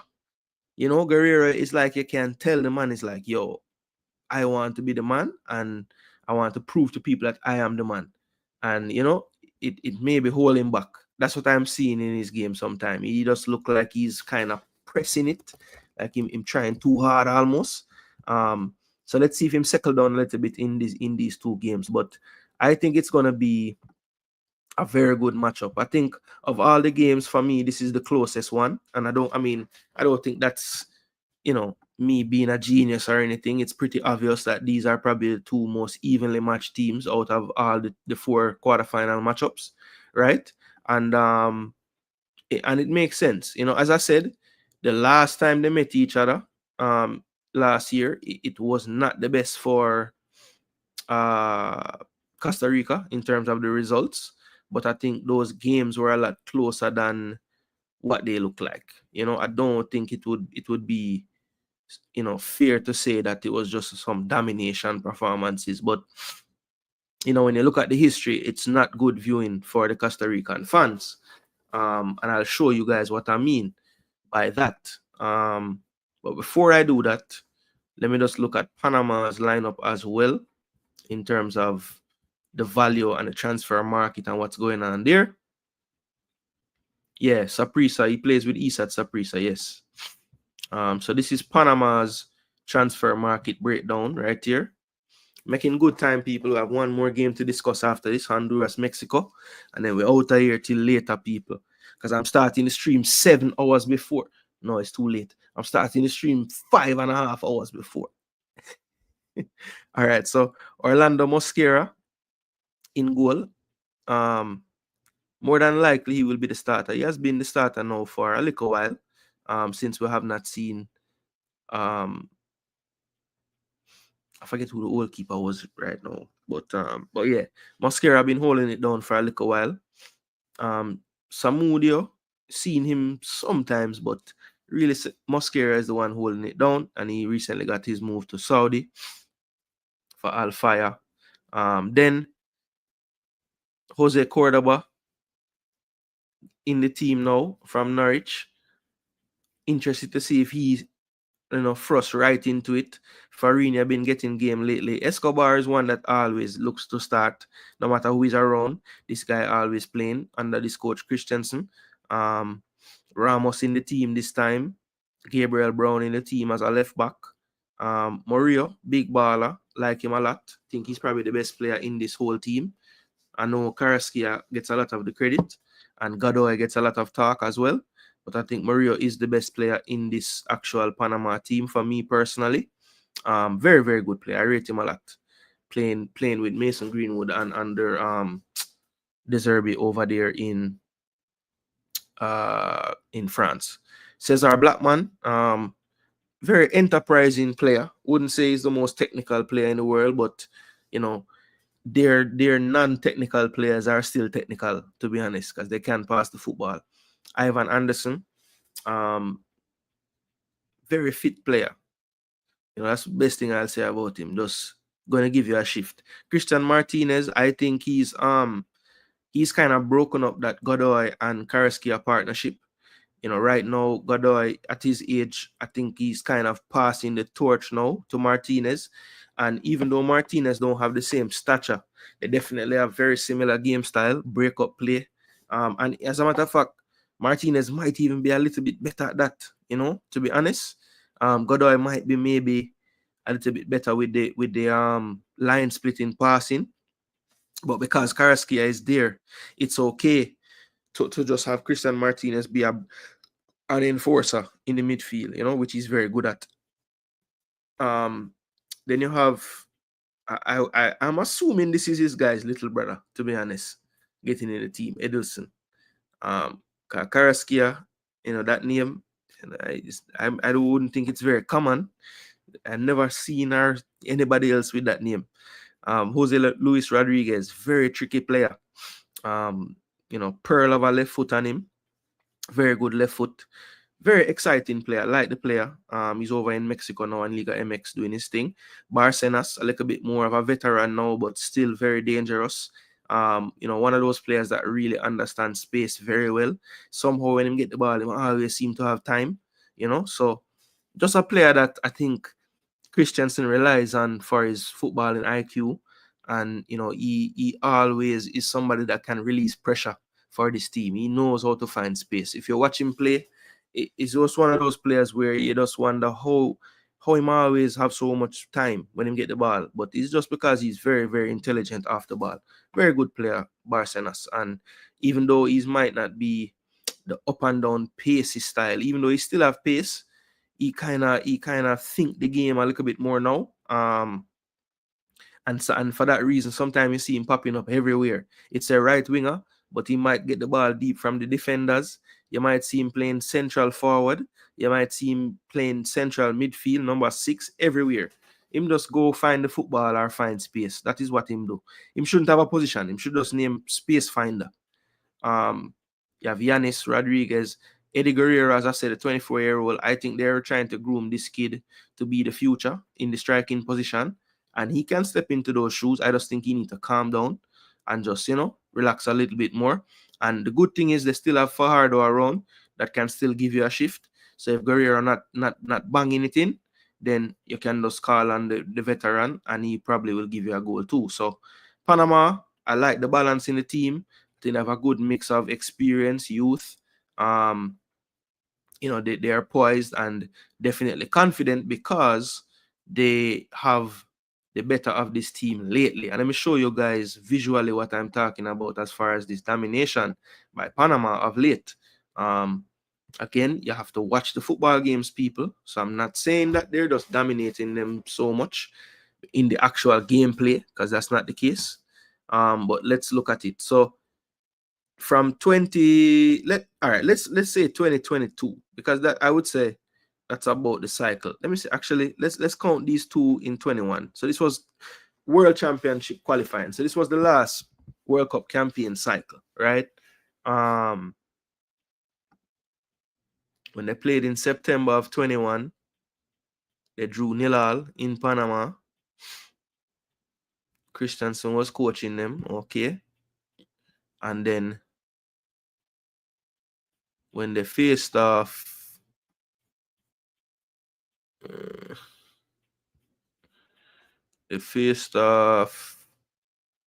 in January of that same cycle in 2022, Costa Rica beat them 1-0. I believe this was the last time Costa Rica beat them, right? And you can see some of the players still around.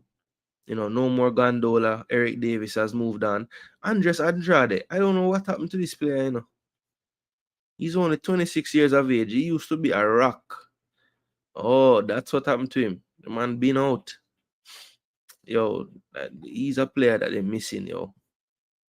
Him fit them system to a T. But yeah, a lot of the same players with some people mixed in. Mejia, that's the guy I couldn't remember. Luis Mejia. Yeah, he's a veteran guy that they used to have. Yeah, no more Gabi Torres. Them stop pick Ayarza. No, Ayarza in the team. Ayarza in the team. No, I'm not in the team. Tall man. Blackburn no more. Yanis no more. In Quintero done. So yeah, the team changed over a little bit for Panama. But that was the last win that them did have, right? And then ever since that win now, people, look how Panama have them ticket.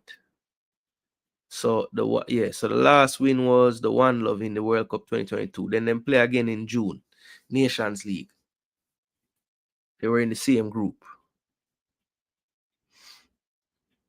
2-0 Panama win, 1-0 Panama win. Then Panama faced Costa Rica in the Gold Cup. Panama give them 2-1. Then Nations League again. This is last quarterfinals. This was the 3-0 and the 3-1. So let's just take a look at these two games real quick. So this was the first game. This is basically the game that's going to happen tonight. Costa Rica, Panama replay. Last year, Panama went there and gave them 3-0. Yeah, 3-0 people. Just destroyed them on this day. So yeah, they could potentially play some of these players tonight. Cordoba, Escobar, Andrade. I think this might be the game where him start to mash up himself. Come off injured in this one. Fajardo, they don't have Ismael Diaz, or do they? They have Ismael Diaz this time. I think he's there. No more Ismael Diaz. So yeah, no more Ismael Diaz. So they could play a similar team. Blackman is around. Christian Martinez, Ramos, Farinia, Eddie Guerrero. All right, yeah. So them could play a similar team. Costa Rica, a lot more changes though for their team. You won't see some of these players anymore. So they have switched out some of these players from a year ago. So a little more turnover there. And then in the return fixture now, they got 3-1 a few days later to lose 6-1 on aggregate. Now this game I thought Costa Rica played better actually than the first leg. But again, Panama more clinical.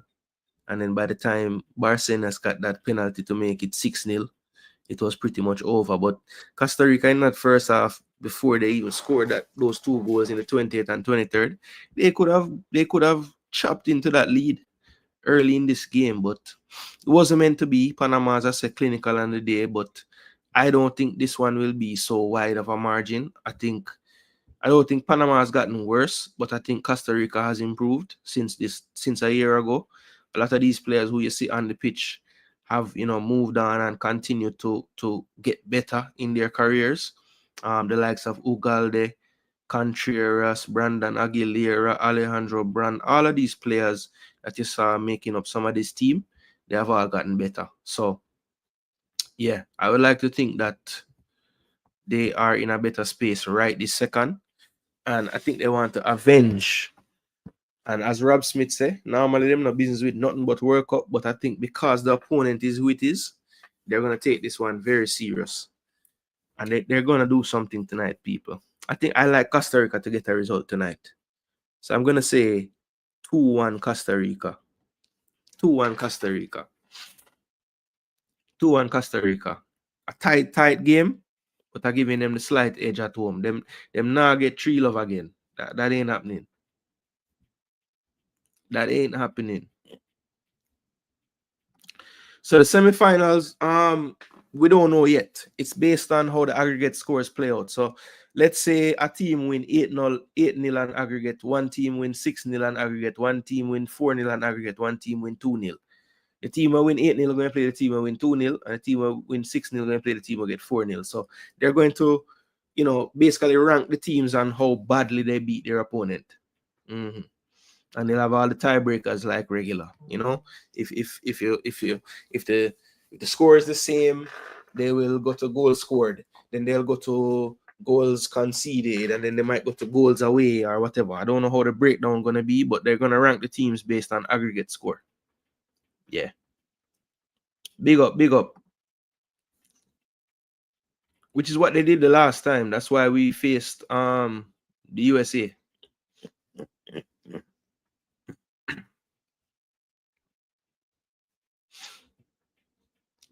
I think Panama was actually number 1 because they had the biggest margin of victory, and they faced the number 4, which was Mexico, because they went to extra time with Honduras, and then I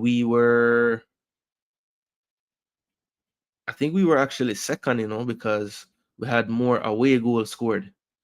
I remember USA lost to Trinidad, so it was, I think we ended up scoring more goals away because we beat them 3-2 away, and that's how we got it didn't really matter. We're going to play 2 was going to play 3 anyway. So, but yeah, if I remember correctly, it was Panama ranked 1, Mexico 4, Jamaica 2nd, USA 3. That's how it was going into the last Nations League finals. Yeah. And they're going to do the same thing again. So they'll rank it after the games. All right. So let's go to the last 2 teams now. Honduras and Mexico. Remember to like up the video, people. Let me check and see if the people may adjust this. All right, we're not doing 3 badly. We're on about almost 40 likes now. Let's get it over to 50 likes before this stream is done. We have about 20 odd more minutes left. So hopefully we can get to that 50 target. And before the stream is done, I will drop the live link and the link to the live later, so you guys can drop some more likes on that. All right, I think right now we're at what, like 3 likes on the live later. So yeah, we can get that up to a decent number. Let me drop that in the comment section so we can do that. Yeah, man. Easy thing that for the people. Easy thing that for the people. Drop that in the comments. Let me drop that in the comments. Where is it? Oh, let me check my poll. Let me check my poll, people, because I see what the people ever say. So more than 20 is winning right now. I need it to do 50.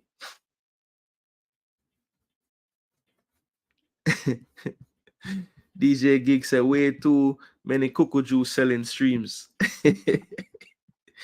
Big up Eagle. What go on? I agree, DJ Gigs. That's one I'm looking forward to. Also, I kind of, well, I'm not vexed, but at least I'm glad I'll get to see some of the Costa Rica Panama, because I think that game going to be good as well. So once our game finish, I won't be doing a post-match in the moment. I will watch back the game. I like to at least watch the game twice, live, and then one more time, and then we'll forward and do some analysis on the game. Probably the next night. So, damn. Probably the next night. I'll try to get that stream done. I'm not sure when. It'll probably be tomorrow night before I forward a post-match. Yeah, tomorrow night. All right, so the last matchup we're gonna discuss before we tune off for this segment of the day is Honduras and Mexico, people. So we're obviously very familiar with Honduras since we just faced them, in both of the last windows. once away from home and once at home. I think Honduras, when you look at their team, kind of similar to Costa Rica, they're trying to kind of revitalize this player pool, get some younger players into the mix. They still, maybe they haven't quite been as successful to kind of speed up the process, but you can kind of see where they're starting to get some kind of turnover with some of the positions and things on the pitch. So that is good to see for them. But this is their lineup or their squad that they went with. Rueda is the coach still. So let's take a look at their lineup right here. Let me get this up and going. So we have Federación de Fútbol de Honduras. All right, so we have Brian Acosta, Alvarez, Arbeloa, or Arboleda, excuse me, Arriaga. The two Arriaga them. So Arriaga with the K, he's the one that caused Jamaica midfield fits. Batis, not a good name to have in the Jamaica space. Benguche, the forward, back again. Castillo is back.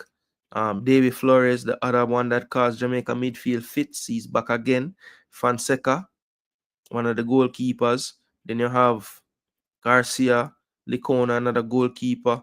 A. Lopez, attacking mid. Maldonado, one of the center backs. Martinez. You have Melendez back in the team, the right back. Menjivar, the starting keeper. And then I heard the veteran right back, he's back in it again as well. Obregon is back. And Luis Palma, who didn't make the last window. People were saying, boy, look how serious this team is. Them have a player that is clearly one of them big ballers, not getting no game at Celtic, him can't make the team. So yeah, he's back in the team this time for the quarterfinals.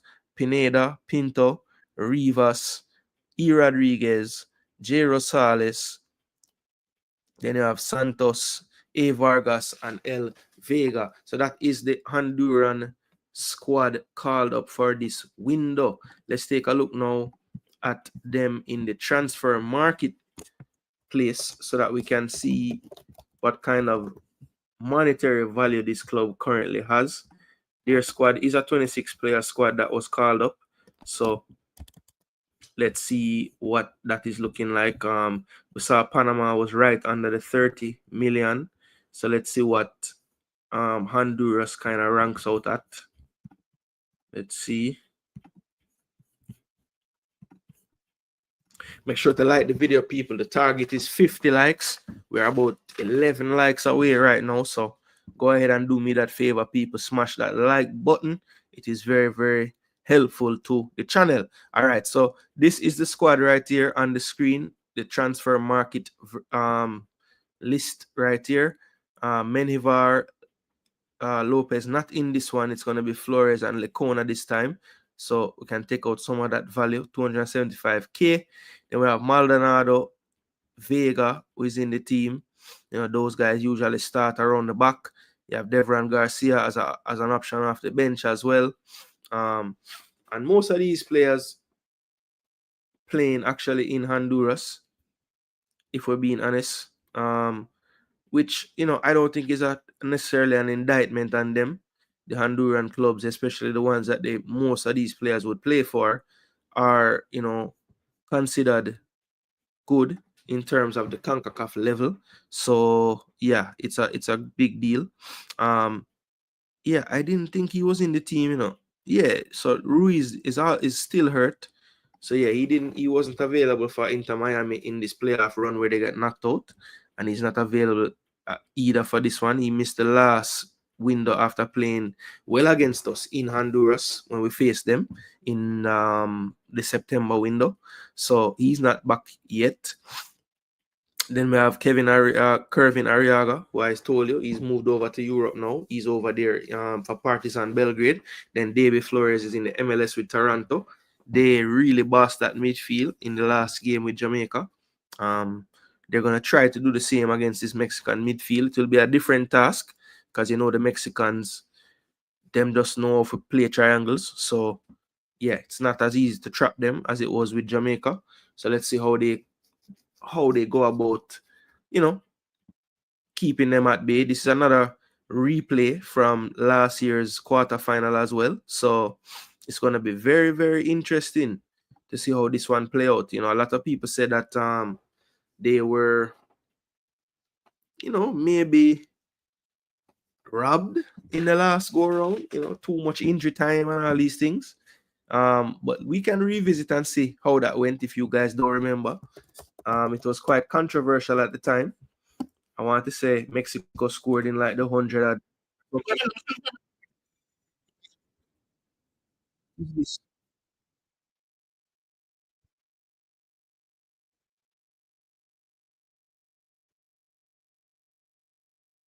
don't know where that is coming from.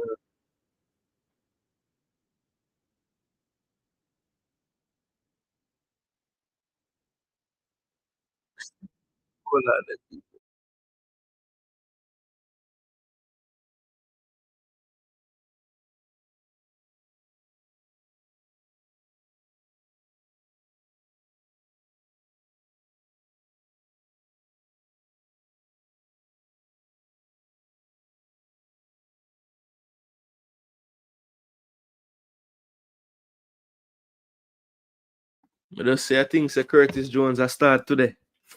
Wow. Good for Curtis. Him deserve it still. Him play good. Yeah, people. Let me see. I have the channel on. Supposed to watch. Yo, why this thing forwarding, man?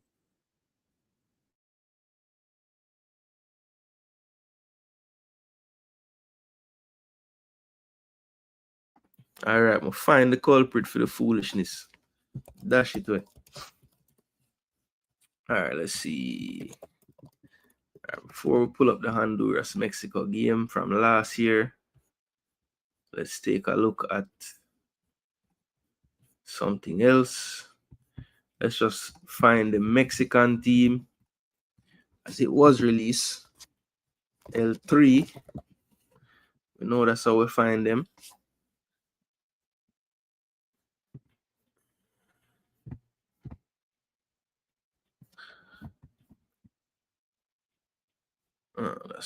That's not them. Mexico. Football. I think it's FMF.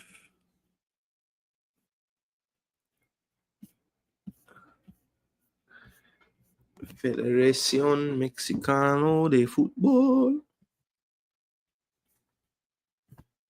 No, this is not it. Okay, there we go. Selección Nacional. That's what we needed.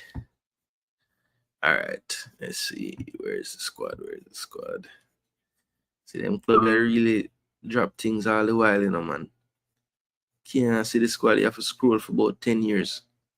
The thing just dropped a week ago. Amount of things them have up.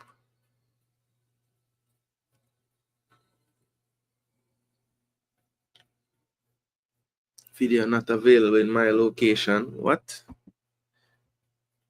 Yeah, the man them too high tech with them thing, Video the man them use put out them squad, man.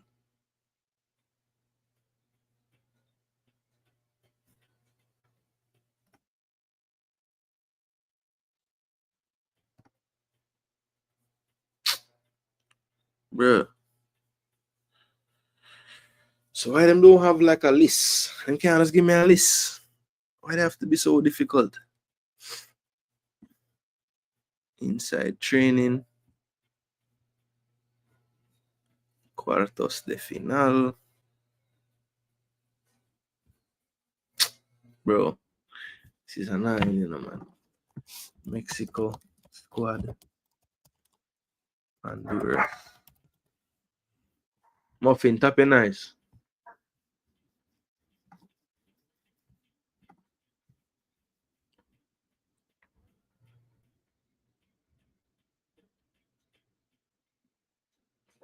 Is this the team? 2024 Rasta when this came out. Or is it this? I think this is it, you know. So when, how you know when it came out? Can you see that? November 5th. Yeah, I think this is it. 3, 7, 10, 17, 18, 19, 20, 21, 22, 23, 24, 25, 26. Yeah, but this is it. November 5th against Honduras. Okay, good. All right, so we'll find these people. Took a little while, but we got there. All right, so let me show you guys the Mexican team. And once we look at that, we look at the past fixtures and then we'll run off until later. All right, so this is the porteros, our goalkeepers, Angel Malagon, Malagon from America, Guillermo Ochoa, people. Yes, that's right. Guillermo Ochoa, back again. Raul Rangel, the third string, or well, the third keeper, I should say. Rodrigo Huescas from Copenhagen in the team. Jorge Sanchez, Cruz Azul, was over at Ajax but moved back to Mexico. Cesar Montes, Lokomotiv Moscow, he's in the team. Israel Reyes from Club America in the team. Johan Vasquez, probably their top player in Europe in terms of defenders. He's in the team as well. Genoa, Jesus Orozco, Chivas in the team. Jesus Angulo, Tigres, and Jesus Gallardo of Toluca in the team. Jesus Gallardo, mainstay in this Mexican team, did get a look away from the team under the previous coach, but back in the lineup again this time around. Luis Romo, Cruz Azul there as well as usual. Carlos Rodriguez gaining momentum in these squads at this point, pretty much picked most of the time. Edson Alvarez, West Ham back in the fold.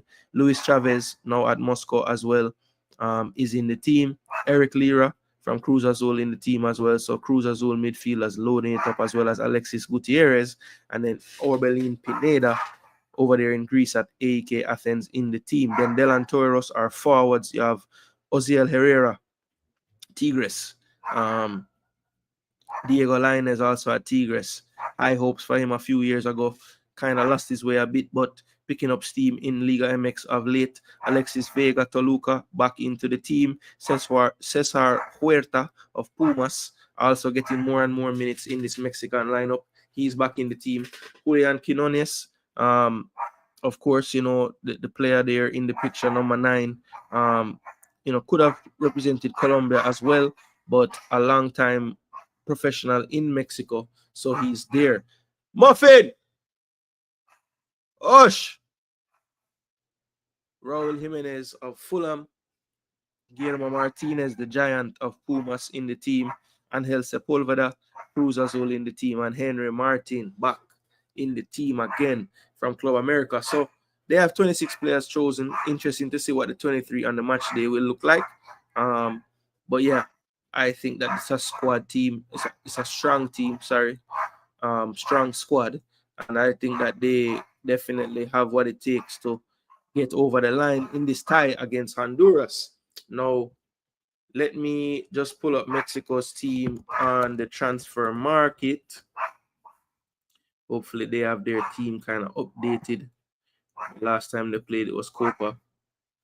But yeah, this team, okay, so they do have the right people there. That's good to see. 1 second.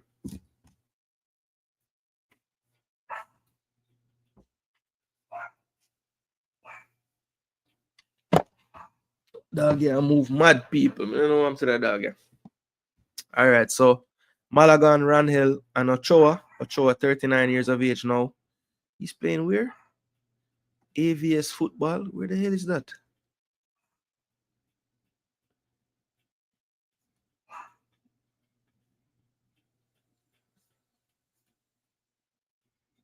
I don't know where this place is, you know.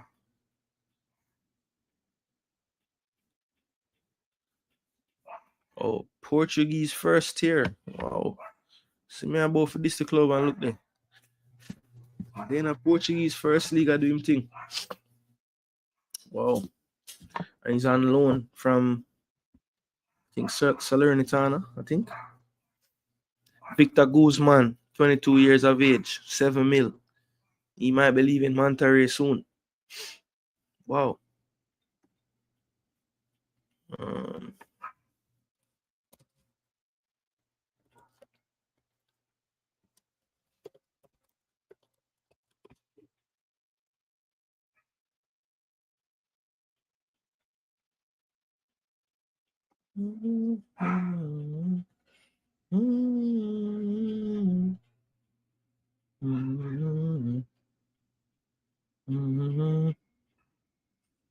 Javier Aguirre.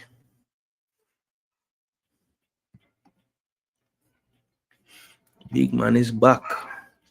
La Liga veteran. Nah, man, not all day stream bigs. I just do that stream, yeah. But the other 3 game them, and then I forward later for the live stream. About 7 o'clock. Yo, the dog want drop them score, man. I tell you, Muffin want to be a part of the convo, brother. Believe me. Okay, I see the man them are streaming, you know, the all day streaming start, you know. I'm see the people them are talk about Jamaica game. Yeah, so fans them over there. I see Billy stream Nigeria. Alright, no problem.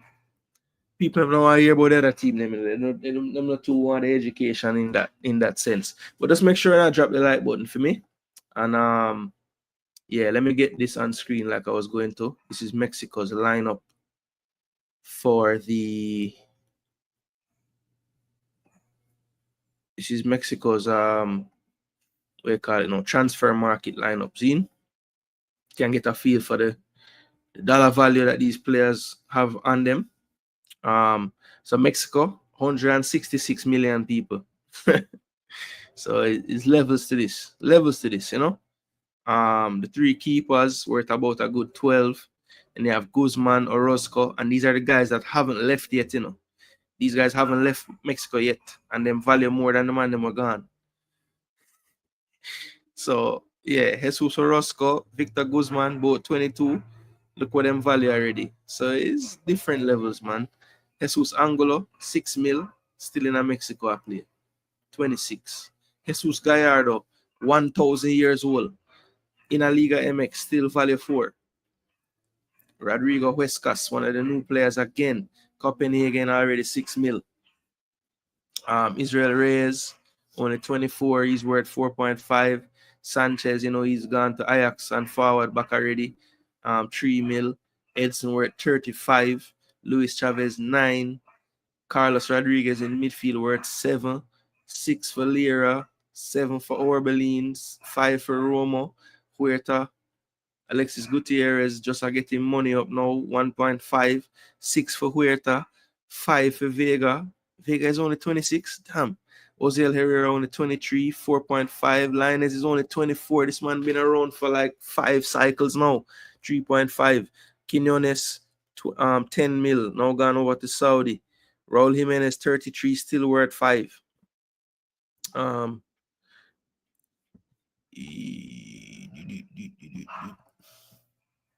Henry Martin, 31. Guillermo Martinez, 29.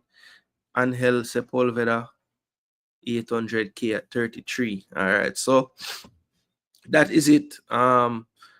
Mix of players in both leagues, Liga MX overseas. Javier Aguirre, you know, very, very experienced manager, been around the block, coached Mexico before as well. So he's back again in the role. So you know, they took a chance with the last coach, I thought, you know, trying to get a younger coach in there, maybe a little less experience, but did have a lot of experience as far as coaching in the Mexican system. But for whatever reason, it didn't quite work out for him. And he's out of there. And now they have Javier Aguirre, who I think most people you know, would have some faith in. You know, maybe they're thinking, okay, we've tried with you before and it wasn't quite working out all the way. But, you know, maybe they feel like they can't take a chance right now. They need somebody that is a steady hand, somebody who have belief in in what they're doing, and a clear way of getting their point across. And yeah, we'll see if his experience with the team, with the region, kind of helps out to get them, back to where some of the Mexican fans would, or most of the Mexican fans would believe they belong, which is at the top of the CONCACAF mountain, right?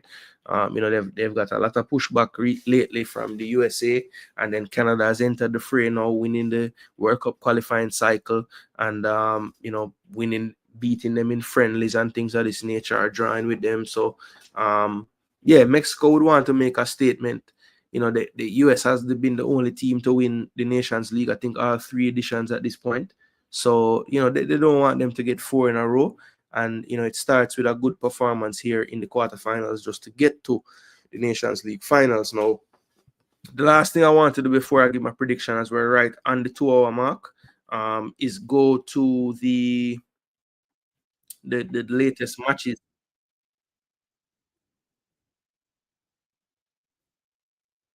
And I understand where.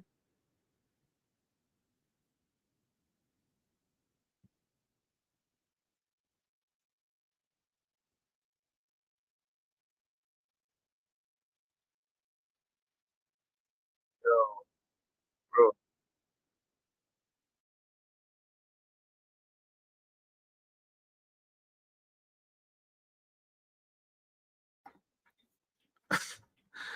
brother, I don't know. I literally just look on the entire screen. I still can't find where that coming from. Anyway, so they actually faced each other. The last time was the same time of the competition. So it was the same thing. Honduras host the first game, Mexico host the second game. So as you can see, it was 2-0 in Honduras. This game will be tomorrow night, or the replay of this will be tomorrow night. As you can see, quite a bit of changeover in the Mexican side in terms of the attackers. No more Santi, no more Lozano. They're not in the squad anymore. Ochoa still around. Malagan still around. No Antuna this go around. Jimenez was in the team. The other Raul, that is. Quinones was in the team. No more Eric Sanchez this time. So there's some changes there. Arteaga out of the team. Julian Araujo out of the team. Sebastian Cordova out of the team. So some change out, some different players, on the Honduras side of things. Obviously no more Elise. Rushes ain't around. But some of the players still there. Brian Acosta, Alexander Lopez, Pinto. Yeah, some of these players still around. Ruiz is out, so he's not there. The starters that they had, they still have the same center backs. Rosales still there, Nahar still there, the goalkeeper. Arriaga looked like he wasn't around for these games, but he'll be there in the midfield. Now Alvarez still around, Palma still around, Lozano. I think Lozano misses out this time. I didn't see him on the list this time.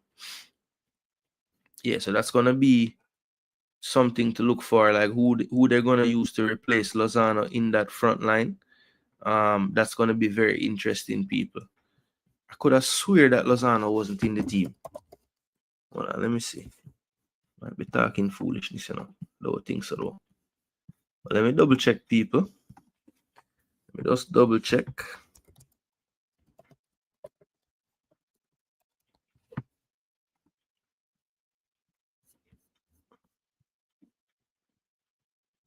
Let me double check. Born me to see the Central American team them with them under 17 a player and we not play nothing.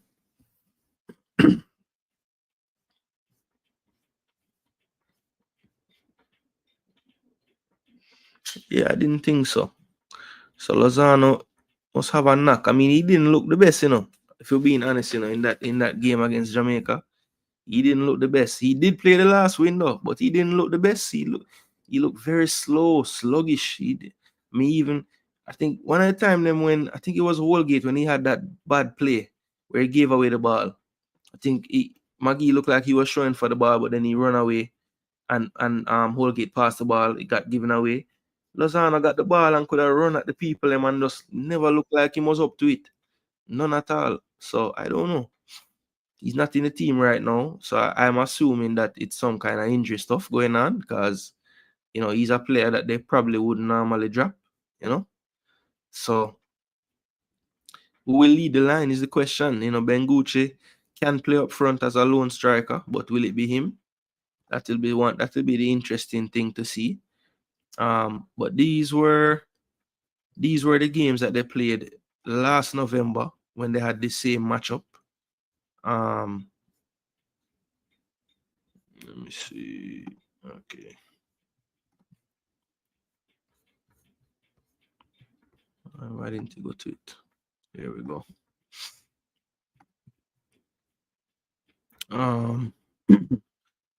Yeah, so this was it, people. Where is it? Okay.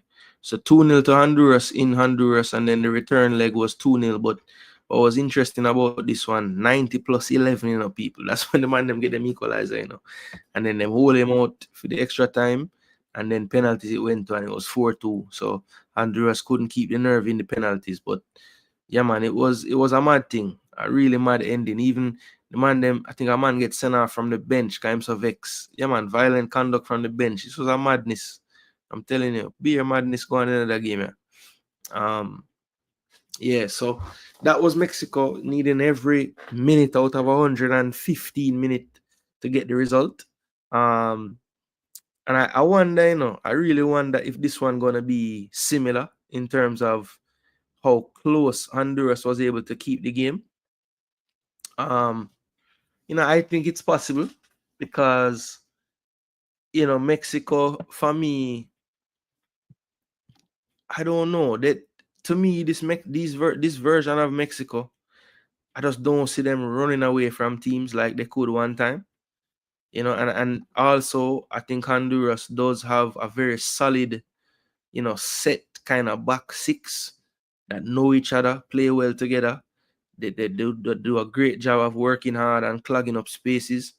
I don't think they're so at risk for the overloads that Mexico like to do, because I think most of their players are very disciplined when it comes down to tracking back and things like that. So, you know, Honduras is a very tough team to break down. I mean, that's just the truth of it. And for the most part, you know, teams not really score that many goals against them in games.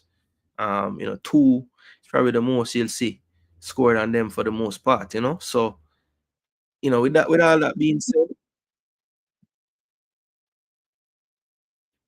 all right, this may I stop put that on screen, okay? It move mad. All right, so yeah, may I talk about the Honduran player Lozano. Yeah.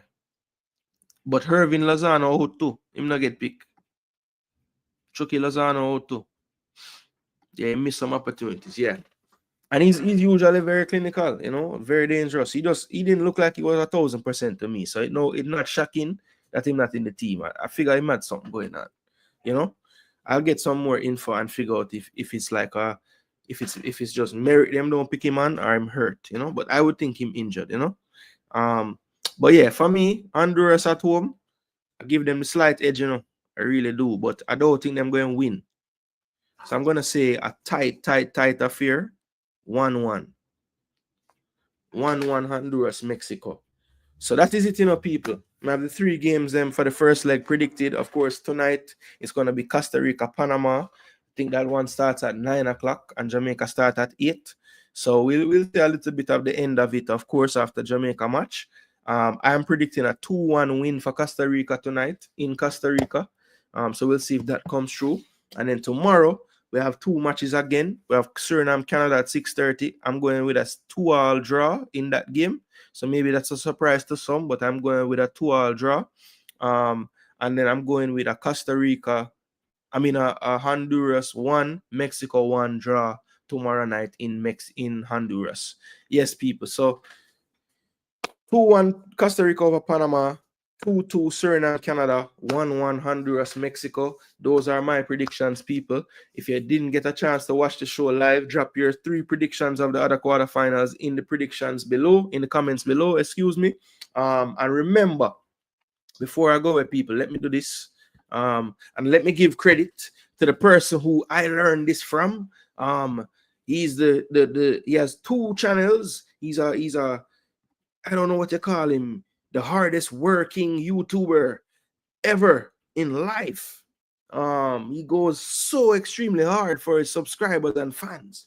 But he showed me this, and I'm gonna steal it from him and give him all the credit in the world. Yes, and give all the credit in the world. Yes. This is the brainchild of Billy of the I Max It and We Max It family. Please click on that link that I just shared in the comment section and like the video. That is the live stream for later, people. It is set for 7 p.m. So please drop a like on that video, and thanks as well as the please. So please and thanks. Drop the like on this video right here. Yes, we're gonna pin it. And let me end the poll because the people them done vote. So who won? So more than 20. Everybody said more than 20 streams. All right. So since it's so many streams, Zine, he's in the squad. He's in the squad, Mas. He's in the squad. So I think so. I think he's playing. Why wouldn't he be? He never played the last game for what name there. Even though that don't mean that he's playing still. Because Pinnock played the last game and he's not playing, so it's not like you must play if you play the last game. Yeah, he just didn't play the last time because of cards. This man just picks up cards like it's going out of style, you know? But yeah, as far as I know, he's there to play, so that's as far as I know.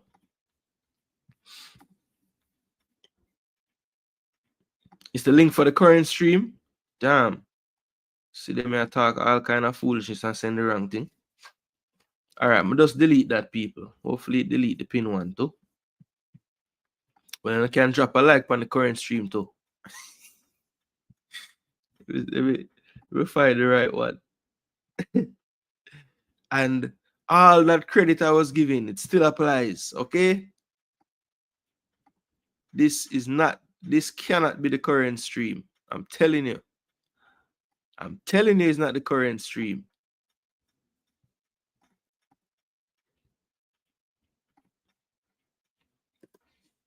What about that? What about that? Tell me that's the current stream. And I will tell you you're lying.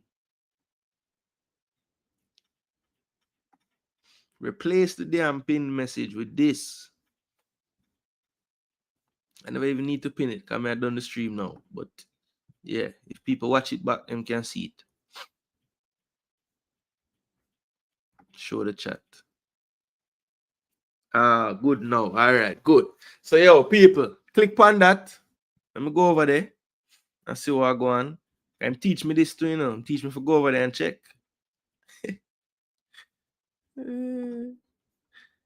So 6 likes. All right, get it. All right. See, before we start tonight, people, just get me to 25 likes, people. Before we start tonight, get me to 25 likes.